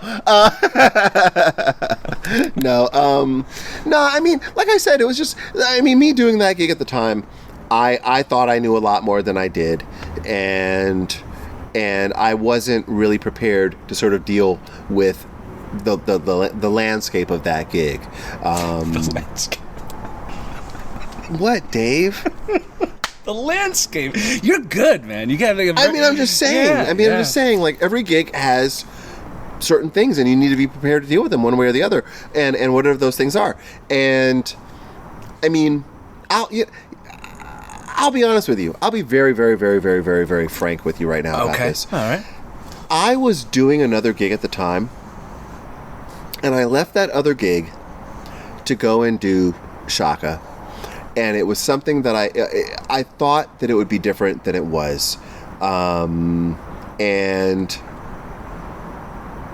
I learned that there is a great amount of value in keeping your word.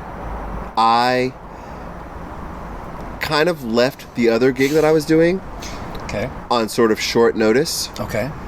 And I sort of feel like the outcome of the Shaka gig was my karmic retribution for having sort of gone back on my word on the artist that I was working with prior to that.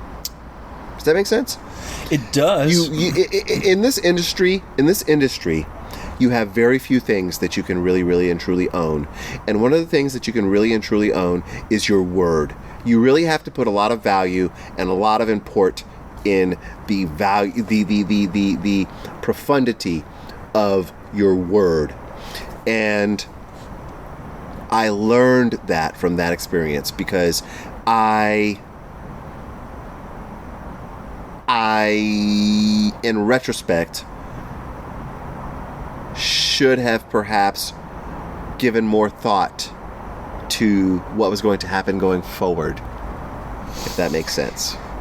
Would that be, in 2020 hindsight and all that, you would have just stayed with that first gig? Yep. Yeah, I would have. Would we know the name? Or was it lesser name than Chaka Khan at the time? And that's... The name is not the name is less important than the lesson. Mm-hmm. The lesson is no, but the lesson learned. I just want to be clear that, like, in other words, to part of the honesty part. Well, I mean, I'll simply say this. You ditched that gig because Chaka was a bigger artist. That's yes. what I'm getting at. Yes, you would be correct in that. You would be correct in that. The artist that I was working with was not at the level or stature of Chaka Khan, which is why you did it. And I foolishly thought, oh, it's Shaka, gotta go do it. And then But is that foolish? Is it, or is it just that's the way it kind of works, isn't it? It's a lesson. I mean, I believe very much in the law of natural consequences, which is there's an extent to where you can't really tell someone. You can't really tell them. Like, your kid's jumping on the table. Right. And you go, baby boy, look, you're jumping on the table. Get off the table. I'm having fun jumping on the table. There's an extent to where you have to go, like, you know what? Jump on the table. Yeah. When you fall off, and you hit your head on the side of the table, and you got a big old bump like this, then you'll get why. You got to touch that stove. You got to touch it. Consequences. Yeah. So for me with that, in that whole scenario, and the gig I was doing and the gig that I left to go and do Shaka and everything, it was law of natural consequences. It was me, fresh to LA, got this gig, I was doing it, and then the phone rings and it's Shaka, and I'm like, woo! And I didn't really take the time to really consider the far-reaching ramifications of my actions. So maybe that is 25 years old, or 28 as I might have been at the time. And maybe you do go like, okay, I just want to do this because it's Shaka. Yeah. It's Shaka, right? Yeah. So you go do it, and then you get into it and you go like, oh, I kind of leapt before I looked, and like I said, it was a valuable lesson learned. It was a very valuable lesson learned, and it taught me the fact that literally you have, as I said, very few things, and of those very few things, one of those things that you have is your word. Yep. And so now going forward, flash forward 5 years, 10 years, when things happen and when I've committed to a situation and someone says, oh man, I got this great gig, it's this, it's that, it's that, I literally say, you know what? I've made this commitment to this other situation. I even had it come up. I had a situation come up where I had committed to doing 2 drum clinics. Right. 2. Literally 2 drum clinics. Out into the future. Phone rings. Nate, I want you to do this tour. I won't bother telling you who the artist was. It doesn't matter. But it was a tour, and it was like 6 weeks. Those 2 clinics fell within those 6 weeks. Mm-hmm. I called the person who booked me for the 2 clinics and I said, listen, I just got a call. It's for a tour. It's 6 weeks. It kind of like, bridges where I need to be with you. I want to do the tour because it's more bread. It's 6 weeks. Etc. They said, you know what? If you bail on me for these 2 clinics, it's really going to put me in a hard place. It's really going to screw me. Hold on a second. And I said, you know what? I gave you my word that I would do the 2 clinics, and I said to the 6-week tour, thank you, but no thank you. I gave my word to this person. Now, if they had said, oh man, dude, it's 6 weeks. I got 2 days of clinic thing. Go do the tour. Go do it. Then I would have been like, thank you. This is kind of what I wanted. Yeah. But they said, it's going to put me in a hard place. I really need you here. I really need you here for this. And I went, you know what? I'm going to honor my word. And I went and I did the clinics, and it worked out. But can't we admit, can't we just discuss for just a second at least, that in itself, there's something fucked up about that? Like that particular situation, that person having that response? Can we acknowledge that at all? Like the cool thing really would have been for that person to be like, dude, 6 weeks of work? And I'm just offering you 2 days. Like, go take your 6 weeks.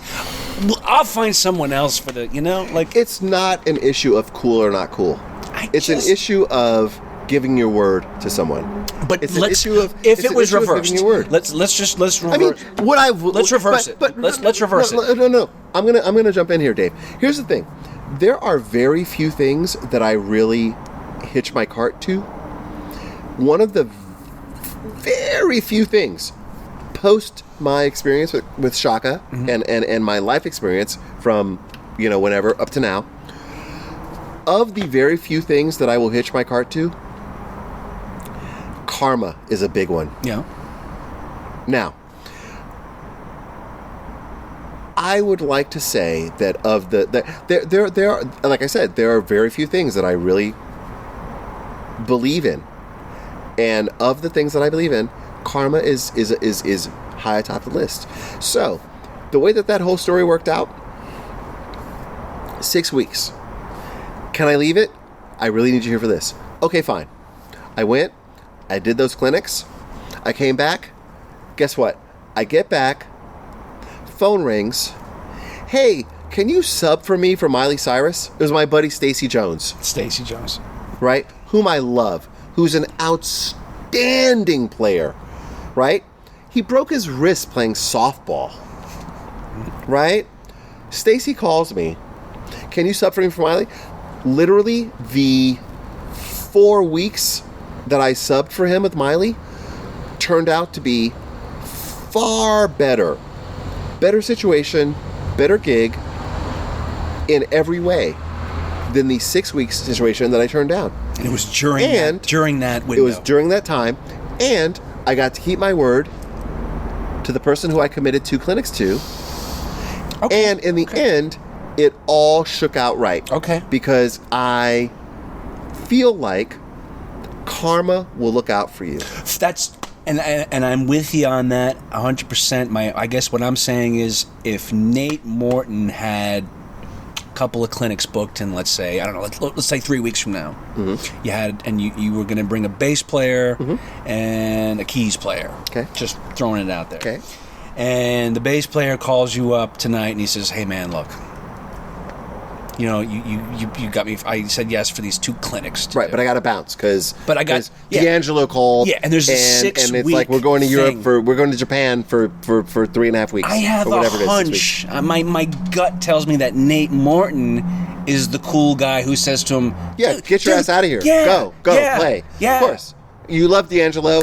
Go do that. That's all I'm saying. That's all I'm saying. Yeah. Like, it takes 2. You know what I mean? True. And it's like, so the karma is not just on the you know what I mean, the one who first says, "I'll do it." True.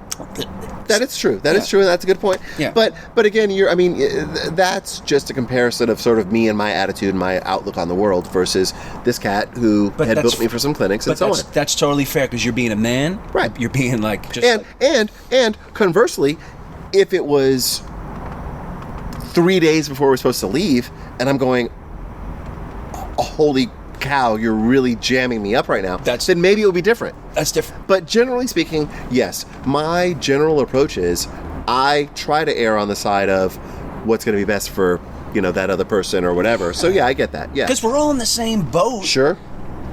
Like, I don't think you were remiss in running off to Chaka. You know what I'm saying? Like that. Well, it sounds to me like that was. I don't know. I mean, because as you said, even if it's just lesson learned kind of thing. Yes. Well, lesson learned, and you never did that again. You never pulled that again. No. Yeah. So, I don't want to keep you, because I know. Dude, you're totally good. What time is it? Listen, I want to ask you a question. Please. You play Pearl drums because Nate Morton wants the best?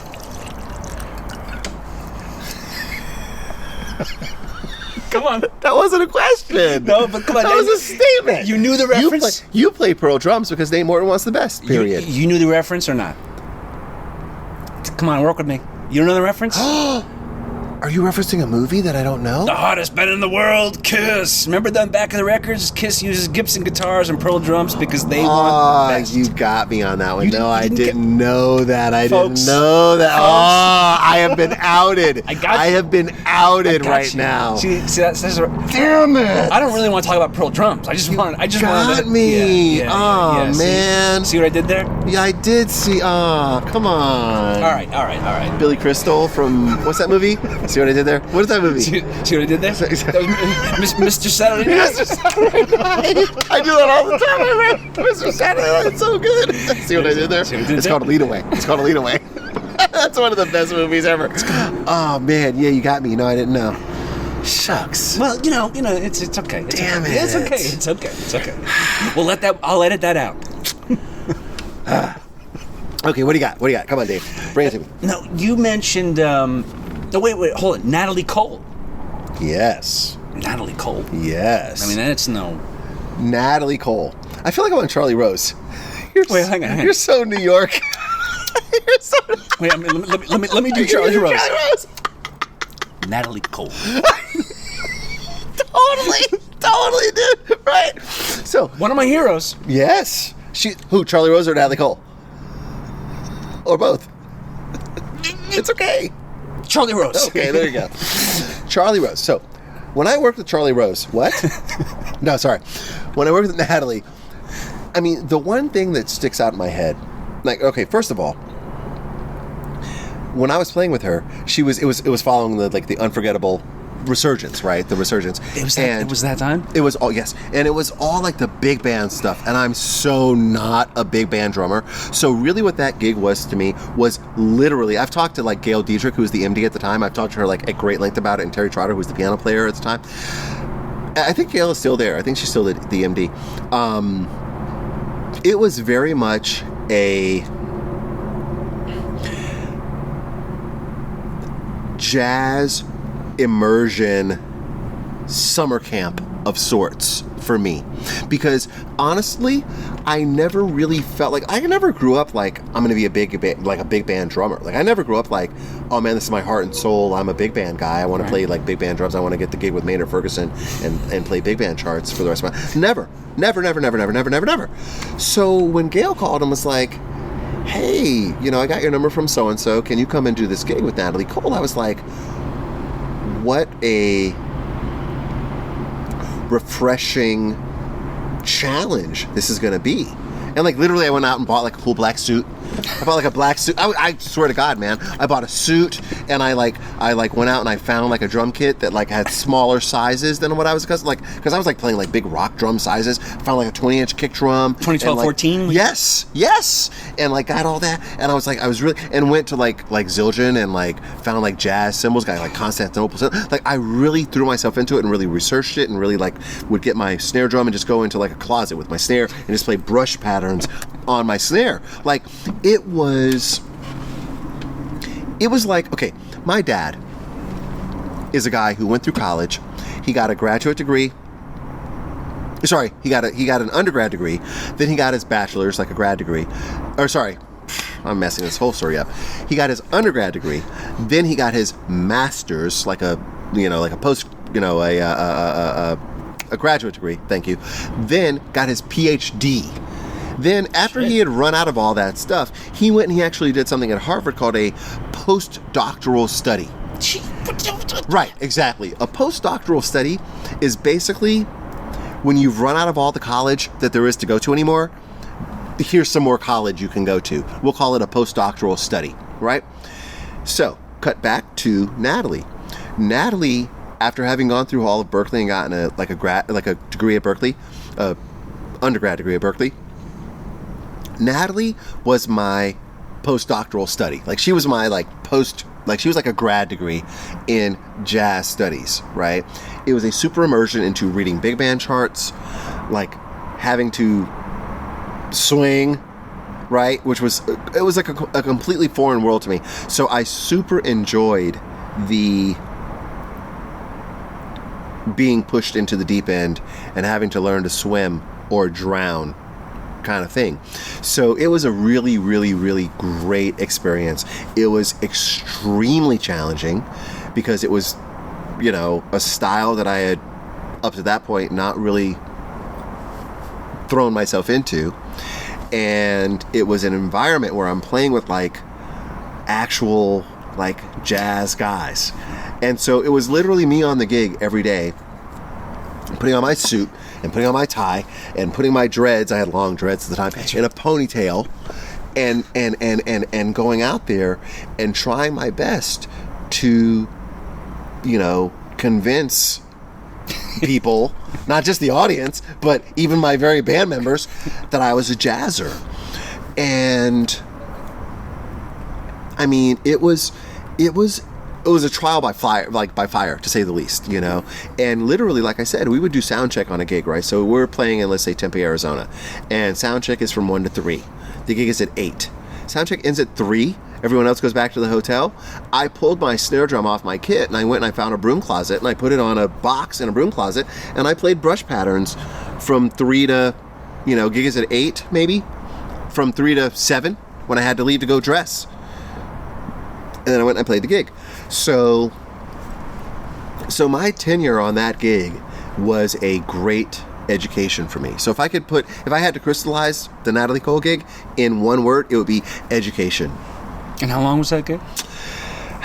Well, every time the phone rang, and it was the road manager calling to tell me that there were more gigs, like with the phone would ring, right? And I see the caller ID, and I go, "Oh, Steve, I'm probably fired." I would pick up the phone and I would answer it, and he would go, "Hello, Nate, it's Steve. Are you available? Natalie has gigs from April 14th through May, 3rd. And I would go, "You're asking me if I can do them?" "Yes." And I would go, "Okay." So it went like that for about 2 years, 2.5 years. 2.5 years. It's a pretty good stretch. I mean, I mean, for me, it was a great stretch. For me, it was a great, like I said, it was a great education. Was that a good paying gig at the time? Yes. Yeah. I mean, to put it simply, I mean, because you're getting to play jazz. And it's like, if your heart and soul is in playing jazz, I mean, there's only a very, very small handful of gigs on that level in terms of playing jazz. Tony Bennett and those gigs, I mean, Natalie and Tony Bennett.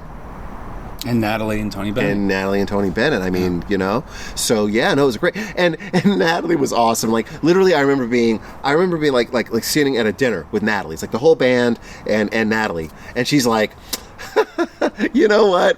One time, Dad said, and I'm like, oh my God, she's talking about that. Come on. Like, you know what I mean? It's like, Daddy said to me, oh, Natalie, blah, blah, blah. And it's like, wow, you know, like, it was that kind of thing, you know? So it was a very, you know, I wasn't much older. I was like shortly after I moved here, so I would have been in my late 20s, early 30s, somewhere in that neighborhood, you know. So it was definitely a super learning and educational experience, and one way or another, I was fortunate to see the upside of it. Like, I'll be completely frank, I never, and I've talked to Gail about this subsequently, Gail, the musical director, and Steve, the road manager, Steve Powell, and I've talked to them about it, and I would laugh to them, and I would go, you know what, I never really pictured it as my gig, to be honest with you. At no point would you have ever said, hey, what are you up to? And I would have said, oh, I'm Natalie Cole's drummer. It was always a constant trial by fire to me, and I always felt like I am in a constant struggle to try to get my chops together to do this gig justice. It was always that to me. It was always I want to do this gig justice, and that requires constant work on my part, and I'm going to forever endeavor to give it the attention and import that it merits. You know, so yeah, no, it was great. It was really great. And at the time when it came, and Gail and I sat down, and she was like, we may be changing the drum chair. And I was like, that's okay. I'm totally good with that. And she's like, you are? And I was like, yeah, you know, this has been a great education. I mean, it kind of felt like to bring it all like back to current on the show. Sometimes when contestants don't get enough votes to move to the next week, and they have parting words, and they say, this has been an amazing experience. I've learned so much. I've become such a better musician or singer. You know, Christina, you've taught me so much, whatever it is. And this is great. And I'm going to take this and go forward with it. And I felt very much like that about the gig when I sat with Gail, and she was like, I think we're going to, you know, change the drummer. And I was like, that's totally great. Thanks for having me for the last 2.5 years. Like, I've learned so much, and I feel like I know so much more than I did when I started this. And I feel like every single time from now going forward, when I got to grab my brushes out of my bag, I'm that much more advanced from having done this gig as long as I have. Or if someone puts a big band chart in front of me and goes, we're going to have 12 horns in, and you got to like drive this big band chart. I feel like I got like a real education in it, more than just being in a classroom somewhere like studying big band. Like, I'm actually on stage having to kick Paper Moon with real burning big band guys behind Natalie Cole. Yeah. You know what I mean? I can't fuck around with that. Like, you got to really bring it. You got to like really do it. You know? So, yeah, no, it was great. But is this true? What I've heard about you, Mr. Morton? Uh-oh. You don't do charts? No, that's not true. But you do your own kind of... What gig are you talking about, Dave? I am talking about a YouTube video of your man over there, Paul, the MD. Yes. Over at The Voice. And yes. He's talking about my crazy algebra, my musical algebra. Right. Now, funny you should say that. I'll use the Natalie thing, and I will transition. With Natalie, I always felt like the less I could read charts, the more I could just play music. So, with Natalie, it's big band charts. And so any of your listeners who know big band charts know that generally is fairly intricate. There's horn hits, and there's, you know, things you got to set up, and there's, you know, whatever. And you're reading a chart, you know. At a certain point, the Natalie gig is challenging. I'm going to bring it back to your question. The Natalie gig is challenging because literally she had a book, and that book had 220 charts in it. And on any given night, I could get a set list slid under my door, 30 minutes before the gig. Here's what we're playing tonight. And it would be those 27 songs or whatever it is, 22 songs. And I got to go through my book and pull them all out. I felt like, you know what? There's a handful of these that she plays a fair bit. Like Paper Moon makes the rounds. Tisket to Tasket is in the list a lot. Unforgettable is in the list every night. Avalon, certain songs. I memorized the big band charts because I felt like if I could just play them from memory, like the horn hits and know where that stuff was, I could be up. I could look up. I could see the MD. I could look at the horn players. I could look at the audience. I could communicate. So I do read, and that gig was a great immersion in getting my reading chops together in terms of reading charts. However, given a choice, I'm going to try to move towards not. The sooner I can get off book and play music with my ears and not my eyes, the better. Now, flash forward. This gig is primarily Western music. It's primarily pop, country.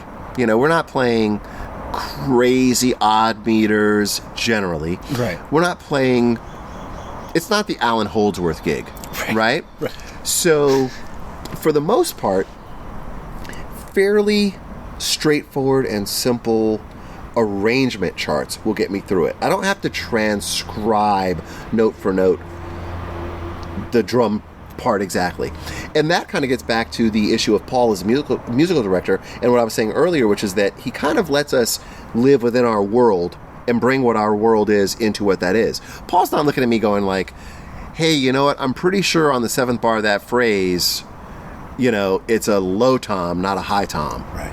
You know what I mean? Like, he's not really doing that. Right. So because I have that leeway, and because we're playing primarily Western music, which tends to be organized in bars of 4, 4-bar phrase. Well, first of all, it's organized in bars of 4/4. Let's start there. But then it's also organized beyond that in 4 or 8-bar phrases or bars of phrases that are divisible by 4, right? So I can get away with my algebraic charting. So, do I read? Yes. Could I go on a gig and read down a drum chart? Yes.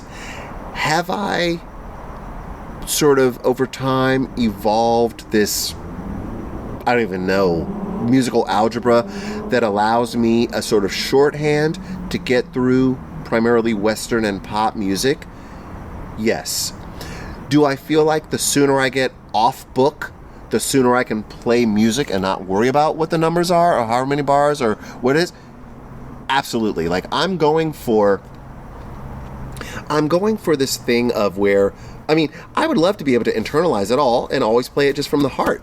And that lets me flow more freely, if you will, because I'm not bound by reading a chart and counting bars and that hit's coming up and I've got to set up and do this and reading a transcription of a part, So, I saw a clinician once. I did a clinic once.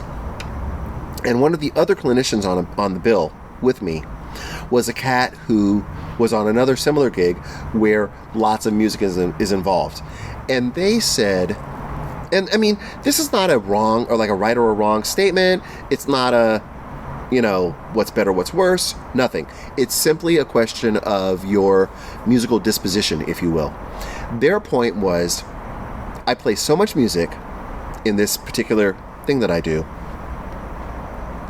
and some of it's good and some of it's bad, and I don't want it all in my head. I don't want it all clouding everything that I do musically going forward. I want to keep a lot of that crap out. I don't want to internalize it. So their point was, I make the point to read it, and then when I read it down and play it and it's done, I, click, drag to the trash, bye-bye. Like, I don't want to deal with it anymore. And so that's why I make the point of it was almost like their point was, I deliberately don't internalize it. Mm-hmm. Right? Mm-hmm. There's merit to that. If you're not ever going to play with a Patsy Cline cover band, maybe you don't really want to internalize crazy. Right? Right. Maybe you don't want to make it your own. If you're not going to ever play with, I don't even know what, fill in the blank, maybe you don't want to make that a part of your DNA. I completely get it, and I completely respect it. I am the complete opposite of that.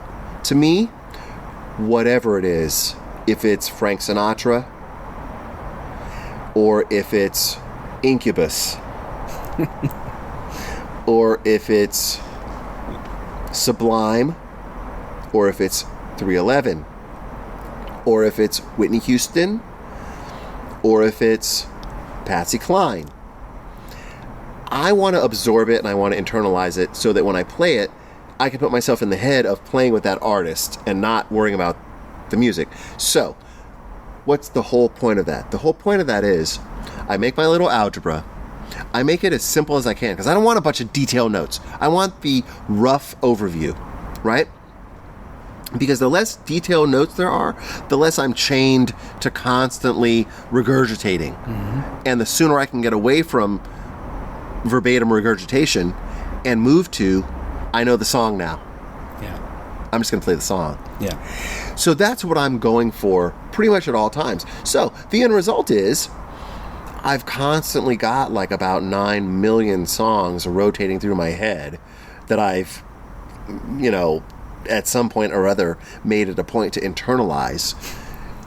So it's a constant curse, I have to admit, because like a car could go by and a guy can hit a car horn and go, and I go, oh, it's that one song, and you know what I mean? I can never get away from it, right? Yeah. But we were in the store. The Michael Jackson song comes on. You're like, "What? I don't know this. I don't know completely. this. Why don't I know this? I can't not hear it. I can't make myself not hear it. Yeah. And so that's like a thing. But at the same time, I mean, it's a price that I'm willing to pay because ultimately I want to internalize it, even if it's something that if it's something that I hate. Because quite frankly, in the context that I'm in on the show that I'm playing on, I mean, I'm going to be totally honest right now. If I'm playing a song and the contestant wants to sing the song, if it's a song I hate, right? Or not even hate, because I don't really hate songs. But if it's a song I have no idea with, like no familiarity with, mm-hmm. At the end of the day, what is going to serve that contestant the most or the best is if I find a way to connect with that song so I can play it from my heart and mean it. Like me sitting back there playing it, going like, hate this stupid, what is this crap, right? That just sucks. That sucks for everybody. That sucks for them because they're trying to sing the song and you hate it. And the energy comes from the drummer. The whole energy, the energy of the band, the impetus, the movement forward comes from me. That's my job. So I've got to somehow find a way to connect with it. Whether it's like, oh, that's clever, I wouldn't have thought to play that. And I find a way to find that motivating. Mm-hmm. Or, oh, this is interesting. Like the verse is straight on the ride cymbal. It's not like, oh, verse is hi-hat, then pre-chorus is tom, then goes to the ride. It is verse, ride. Huh, that's interesting. Let me vibe out on the fact that that's what they chose to do there. And let me make that the thing that I'm going to focus on, because that's what the vibe of the song is. Whatever it is, I have to find a connection. I have to connect to the song. And by virtue of that, I need to use that to internalize the song. Even if that means months later, it's stuck in my head. Or I hear 2 car horns on the street that trigger that song and I go, oh, I can't get it out of my head.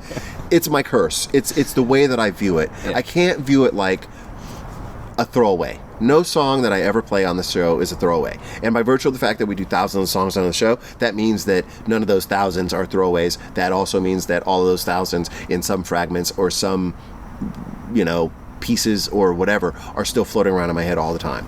But it's a commitment. And to me, it's like,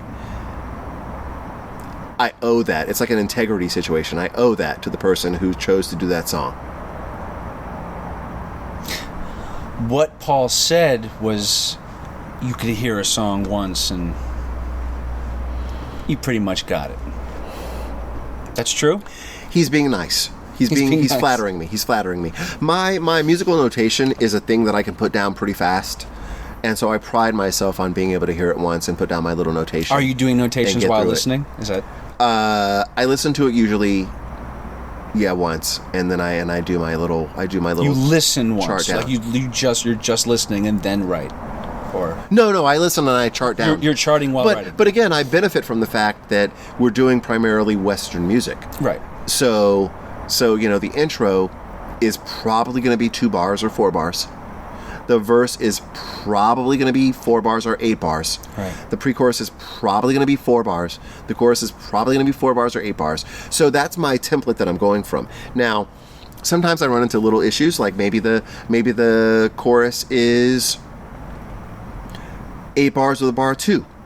So then I go, okay, chorus 8.5. This is my chorus. Maybe maybe the phrasing is such that the chorus is actually 7.5 bars with a bar. You dig what I'm saying? Right? So then maybe I'll write 7.5 plus 1. Maybe there's a kick on the and of 4 on that bar of 2 from the 7.5. So I'll write 7.5, parenthesis, 4, and, exclamation point, close parenthesis, plus 1. Yeah. But you get it. If you write it down and you look at it on paper, it makes perfect sense. Right. If you look at it and you go, verse, 7.5, parenthesis, 4, and, exclamation point, plus 1. It makes perfect sense. Right? Are you good at math? Yes. Yeah. You are. Yeah. Yeah, but what is music? I mean, music is just audible math. Nah, but that doesn't mean every drummer is good at math. Actually, I disagree. You do? Yes. You think every drummer is good at math? I think that there is a large crossover in the part of the brain involved with A, visualization, B, spatial order, C, math, D, music. There's a large crossover. There's no coincidence that a lot of drummers, if they ever decide to leave drumming, wind up working in computers. That's not a coincidence. There's a large crossover in the parts of the brain that deal with mathematical calculations. Music is nothing but math and time. Well, yeah. Music is audible math and time. But you were always good at math. You had a natural... I don't know what came first. I mean, I started playing drums when I was 4 years old. True. So did the drumming benefit my math down the road? Or was I born with some kind of thing for math that pointed me in the direction of playing drums? Your dad is obviously highly intelligent. Well, he's an academic, but he was never like a math... No, that wasn't his thing? No, he was philosophical. He's more philosophy. He's like a doctorate degree in philosophy and education and all that stuff. No, he was not like a astrophysicist. Okay. No. Okay. But really, like, think about it. There's, like I said, all I'm saying is there's a large crossover. Like, I mean, the part of the brain that deals with counting the 4 over and over and over and over and over again, and spatial order, and time, and precision and all of that, there's a large crossover. And none of those things are all very sort of technical and numeric. They're not really literary. And that doesn't mean that drummers can't write. I'm not suggesting that. I'm just saying that the whole writing and floweriness and that thing, that's a different part of the brain. That's like a different, to me anyway, maybe I'm wrong. Like, I've never studied, No, I mean, neuro, whatever. What's the word? Neuroscience? Right. I've never studied neuroscience. So I could be completely off base. If any of your listeners are neuroscientists, stop listening. No. We don't want you. Write me. No. Stop. Write me and tell me that I'm wrong, or write me and help me understand it. But as best I can determine, there's a lot of crossover in that. Where can a neuroscientist reach you? How can they write to you? Anyone, including neuroscientists, can find me very easily. I'm very easy to find. I'm very, very, very, very easy to find. Anyone can find me on Facebook, which is very easy. You put Nate Morton in Facebook, and it'll come right up there. Neuroscientists. There's only one. All of you neuroscientists out there. All the neuroscientists. Yes. Do you ever get hate mail? Do you think you'll get hate mail from neuroscientists? They'll be like, how dare you have that guy Nate Morton on talking about neuroscience? He clearly has no idea what the hell he's talking about. I kind of want to hate mail. From neuroscientists? Well, they're not a very threatening bunch. From anyone. They're not a very threatening bunch. At this point, from anyone. You know what I mean? I would take it from a janitor. I don't really care. You know what I mean? I'm just saying, like, a neuroscientist might write you, like, some hate mail, but it might be so intellectual, you might not even get it. It might be, like, all in mathematical formulas and equations. That's true. It wouldn't be that fun. It could even involve, like, think about, like, a neuroscientist might even send you, like, a whole, like, PowerPoint presentation on a hard drive, like a thumb drive that you get in the mail. You have to put it in, and like, it's like a whole insult. It's like a whole put down, like, insult, like a neuroscientist rap battle thing on you. But, like, because what they're saying is so highly intellectual and beyond it, you're just like, wait, what? This sounds kind of fun. I'm inviting this now. Could happen. Yeah. Could happen. Send your hate mail. Could happen. Yeah. Neuroscientists out there, there you go. Send your hate mail. Speaking of hate mail and Madonna. You work with Madonna. Why is that speaking of hate mail? Aww. Madonna's awesome. I don't know. Yes, I did very briefly. Very briefly. It was, yeah. A lot of people point that out. It's funny because whenever that's anywhere near anything that anyone ever says about me, it works its way into the thing. My work with her was really super duper brief. It was fun. I played the Grammy Awards with her back in, 2001, 2. What was the song? Somewhere in there. What did you play? Music. Da, da, da, da, right, come together. Mm-hmm. And I was a percussionist. And this is very funny because this is when I met Luis You were Conti. not a drummer. No. I met Luis Conti on the gig, and I'm playing percussion. And Luis Conti is like percussionist of percussion. Like, he's like on the Rushmore, right, of percussionists, right? And so here's like stupid little me, and I'm a drummer, and I basically get the gig because she wants a certain look, and so I get a phone call, go do it, and I've got at the time dreads, and I go and I'm like, whatever, I'm supposed to figure out. So it's me and Luis Conti and like Luis's son, who's also killing, right? And so like literally like Luis is playing, and he's like, hey, what's up, young blood? You know, he's calling me young blood. Hey, where you? And like, he's playing, and he's like showing me parts of play, and he's hitting, like, he hits so hard, and like real percussionists, they can do it. And I'm like, okay, sure, man, I could do it. Whatever, dude. I can do this.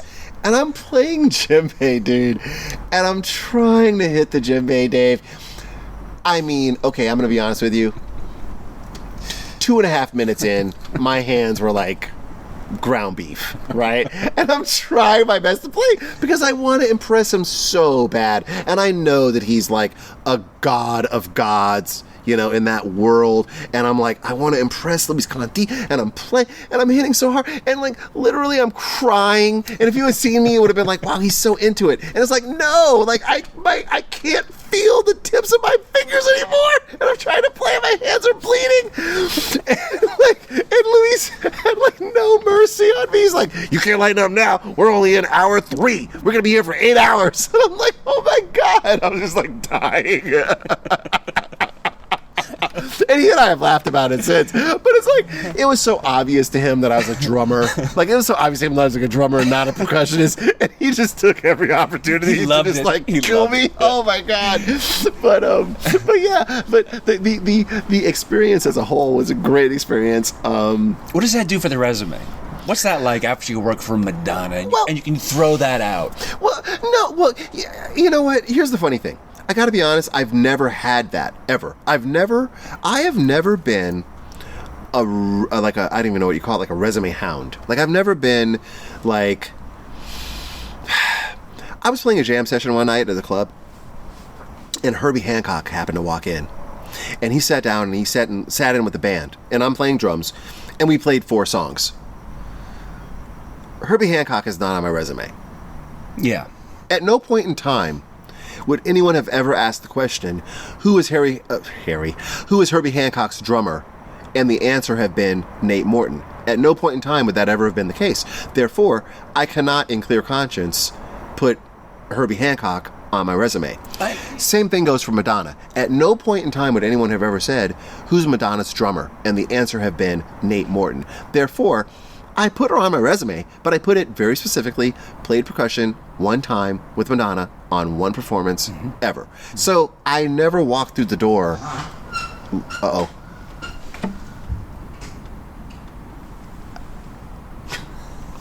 I don't even know what that was. Is that your wife? I'm being too loud. Oh, it's over here. Yeah. Is that her? Oh, I didn't know the windows were open. There you go. Oh, I'm so sorry. Don't worry about it.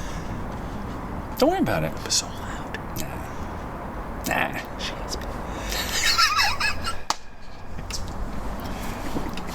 Yeah, so anyway, let's continue with the interview. Watch.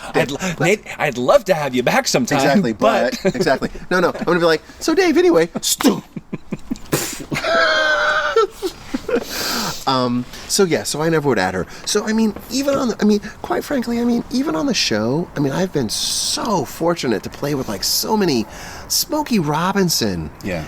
And friggin' Peter Frampton and Pete Seeger and just like heavy people on the show. I'm blessed and honored and privileged and like so proud to have played with them on the show, but they're not on my resume. So similarly, Madonna is like a thing that I did one time and I was like, this is amazing. But it's not like I walk into any room and go, oh, I'm Madonna's drummer. Like, no. No, I was just curious about, like when you were saying these resume builders, so to speak, and just...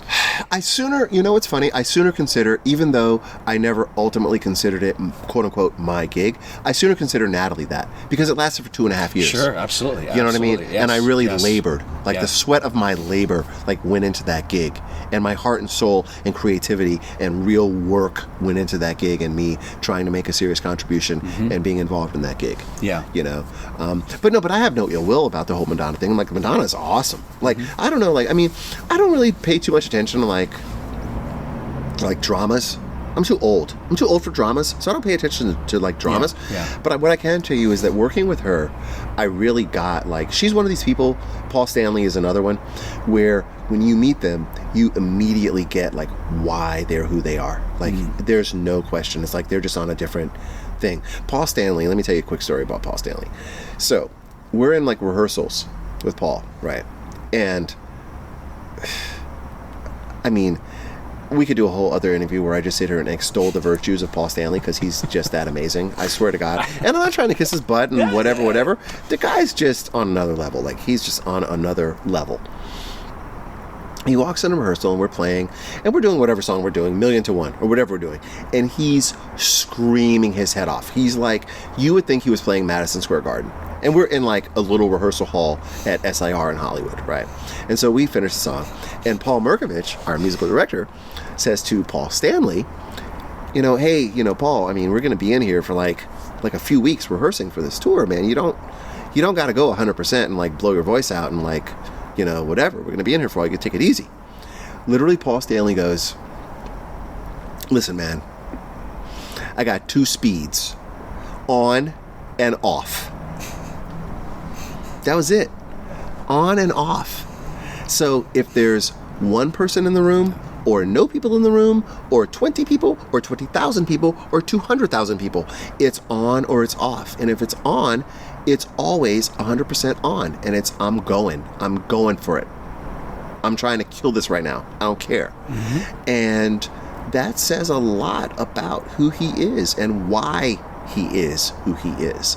And from that day, like, I will never, I've told that story about 1,000 million times, and I'll tell it about 1,000 million more times, because it really crystallized for me. And right then I was like, that's why you're who you are. That's why you're Paul Stanley. That's why you're like the front guy of one of the all-time biggest and most influential rock bands in the history of rock music ever. Conversely, have you seen the opposite? Have I seen the opposite? Yeah, where you've seen that is to say someone who I've thought like, oh, you're really not putting in the effort and you're going to be gone in a few years? No, not necessarily that, but also just maybe someone who's a someone, and you're like, really? You're so and so, and look at you. Have you ever seen that? No, and I'll tell you why. if someone attains a certain level, and this is, and I'm not being overly like, I don't even know what, like I'm not trying to be overly politically conscious or anything like that, or politically correct. If you achieve a certain level, in my book, I have to give that validity. Yeah. Even if I don't always get it. Even if I don't necessarily get it. Sometimes we play songs on the show, and I'm like, this is a hit? Yeah. But even the me that says, this is a hit, I have to step aside and go, this is a hit. Something about this connects with people. For some reason, this person knows something and was able to do something that connected with the people. And yes, this is actually a hit. So that, on some level, has merit and has value. I've always been a person who has tried to appreciate what it is for what it is. Yep. Right? So, super corny, cheesy pop song comes on the radio, and I'm like, this is the corniest, cheesiest pop song I've ever heard in my life. And by the time it goes off, I totally know the song. Yeah. And hours after it's gone off, it's still in my head, much to my annoyance. Much to my chagrin. Yes, much to my chagrin. Yep. That's a skill. Yeah. I'm sorry. Yeah. That's a skill. Not everyone can do it. If everyone could do it, everyone would. You know what I'm saying? It's like, yes, that's got to have merit. So, or to me anyway. So, yeah, I mean, you know, the guys in the band tease me for being overly positive or whatever, but it's like... Are you, though? Are you a positive guy? Is that who you are? Man, I get to hit stuff for a living, dude. Yeah. What have I got to be mad about? You're not cynical? You don't get dark? I mean, I can, you know, but at the same time, I'm like a cynical optimist, if that makes sense. Depression is not something you've ever really... Not clinically... You've had sad times. Like I get bummed about stuff, but like real depression, nah. I mean, you don't just find yourself in a place. Blessed. Here's the thing, dude. I am fortunate. I was just saying this to someone the other day. I'm lucky that my job relieves stress rather than causing it. I mean, at the end of the day, no matter how upset I am or angry or if something makes me upset or I'm pissed or even if I'm bummed, whatever, I get to sit down behind tubs and pound the crap out of them with sticks, dude. Yeah. And in that moment, I am immediately, you know, transported back to being a 5-year-old banging on pots and pans. What do I got to complain about? It's a good attitude. I'll tell you that. I was in a hotel once in Vegas. And I've told, again, this is something I've said a bunch of times, but it bears repeating. I'm in a hotel in Vegas, and I'm talking to my buddy, incredible bass player, Reggie Hamilton, right? You know Reggie Hamilton. Killing. Upright. Electric. Terrifying, right? And I'm talking to Reggie, and I'm like, hey, man, you know, whatever, and we're chatting, we're shooting shit. And I go, hey, Reggie, man, listen, I got to go downstairs because I got to go play this gig with Cher. I gotta go to the lobby and get the van because I gotta go do this gig with Cher tonight. And Reggie goes, no. You get to go do this gig with Cher tonight. You get to go downstairs and get in the van, and you get to go play with Cher tonight. And I went, you're right. And there's not really any moments in my life when I don't remember that. Like, I get to do what I do. I wake up out of bed in the morning. Again, I sound like the cheesiest friggin', I don't even know what in the world, but I mean, my alarm goes off and I wake up. Well, no, my alarm doesn't go off. My friggin' 3-year-old daughter comes running in the room and jumps from about 8 feet away and lands on top of me and goes, Daddy, get up, Dad, get up, Daddy, Dad, get up. Right? That's what I get in the morning. That's my alarm clock, right? But that happens. And then I go, okay, what am I doing today? I get to go into town and I get to play drums today, you know? Mm-hmm. I get no pity from my wife because I go, oh, I'm so tired. And she's like, oh, really? You're so tired from sitting around in a room all day and playing music with your buddies? You know what I mean? Like, how fortunate, you know? So it's not a facade that I'm a positive person. It's just that I'm very cognizant of how fortunate I am to get to friggin' bang on stuff. I had a guy tell me the other day, like, I mean, when I can, I take students, and I love it. I love it. I love teaching, because when I was 20 years old, give or take 2, 3, 4 years either side of that, I knew a lot of great teachers, but I didn't always know players who were actually really doing it, who could actually tell me stuff. And so I love teaching because I love the fact that not only can I say, like, oh, here, work on Gary Chafee, pattern number this or that on whatever page, but I also get to say, oh, you know what, man, one time I was on tour in Europe, and we were on a tour bus that had no heat in the middle of winter, and this is what it was like. Or one time I played this gig, and I whacked my head so hard on the snare, I knocked myself unconscious, and I fell down a flight of stairs behind the drum kit. You know what I mean? Like I love getting to impart, like, actual information from real gigs to students, and I love watching their eyes go like, oh, you know, like, what, like, wow, like, that's real stuff right there. And so this is getting back to me and my general feeling of being in a very fortunate and very blessed position right now. I love it. Like, guys email me or they text me on Facebook, or, you know, they message me on Facebook. What was that symbol? What was that lick? You know, what's that kit you're playing? What are those headphones you're using? What's that? And I love getting able to share that, because I didn't have that. And I had someone say to me, it's so cool that you take it upon yourself to try to share that information with people. And I actually went like, you know what? The people that I'm sharing it with aren't the fortunate ones. I'm the fortunate one. That I have the opportunity to pass along that knowledge to anyone that cares about what I'm doing or what it is. You know, and I genuinely feel that way. Everyone should have a mentor, and everyone should be a mentor. And those are words that are like dear to my heart.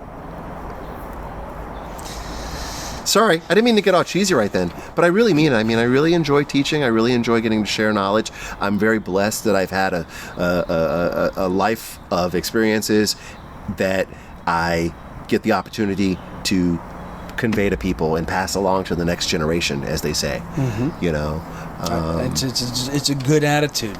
I mean, it's a good attitude. I try. I mean, I don't know if it's a good attitude or not. It's just the only attitude I got.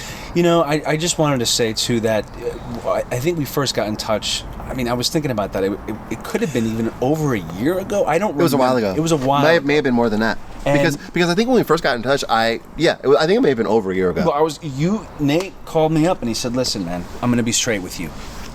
You remember this? He said, I'm scared. You were Whenever anyone says, man, I talked to you a while ago, and you said, I'm always scared. I'm like, oh, God, what is this going to be?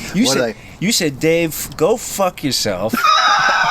Yeah, that sounds like me. I'm in a real negative space right now. I've got real sick thoughts. I'm real dark, and I'm just thinking about quitting my job. Yeah. You know, like, I can't, you know, yeah, I got to wait it out. That sounds about right. That sounds about right. You said to me, Dave, I'm going to be on the cover of Morton Drummer.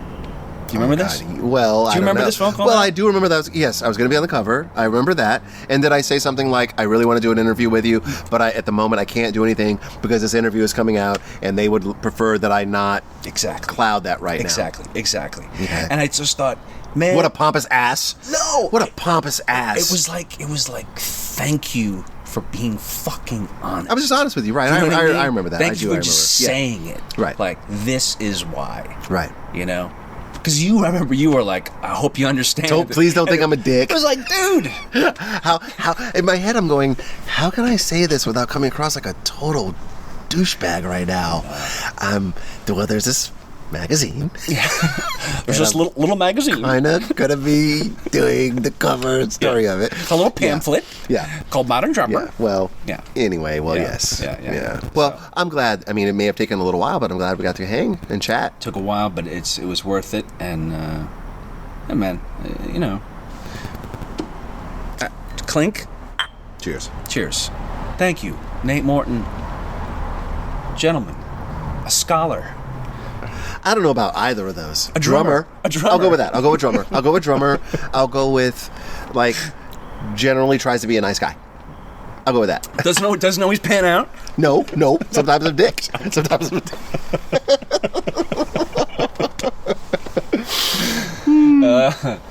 Nate Morton, thank you. Oh man, it is my pleasure. It is absolutely a pleasure.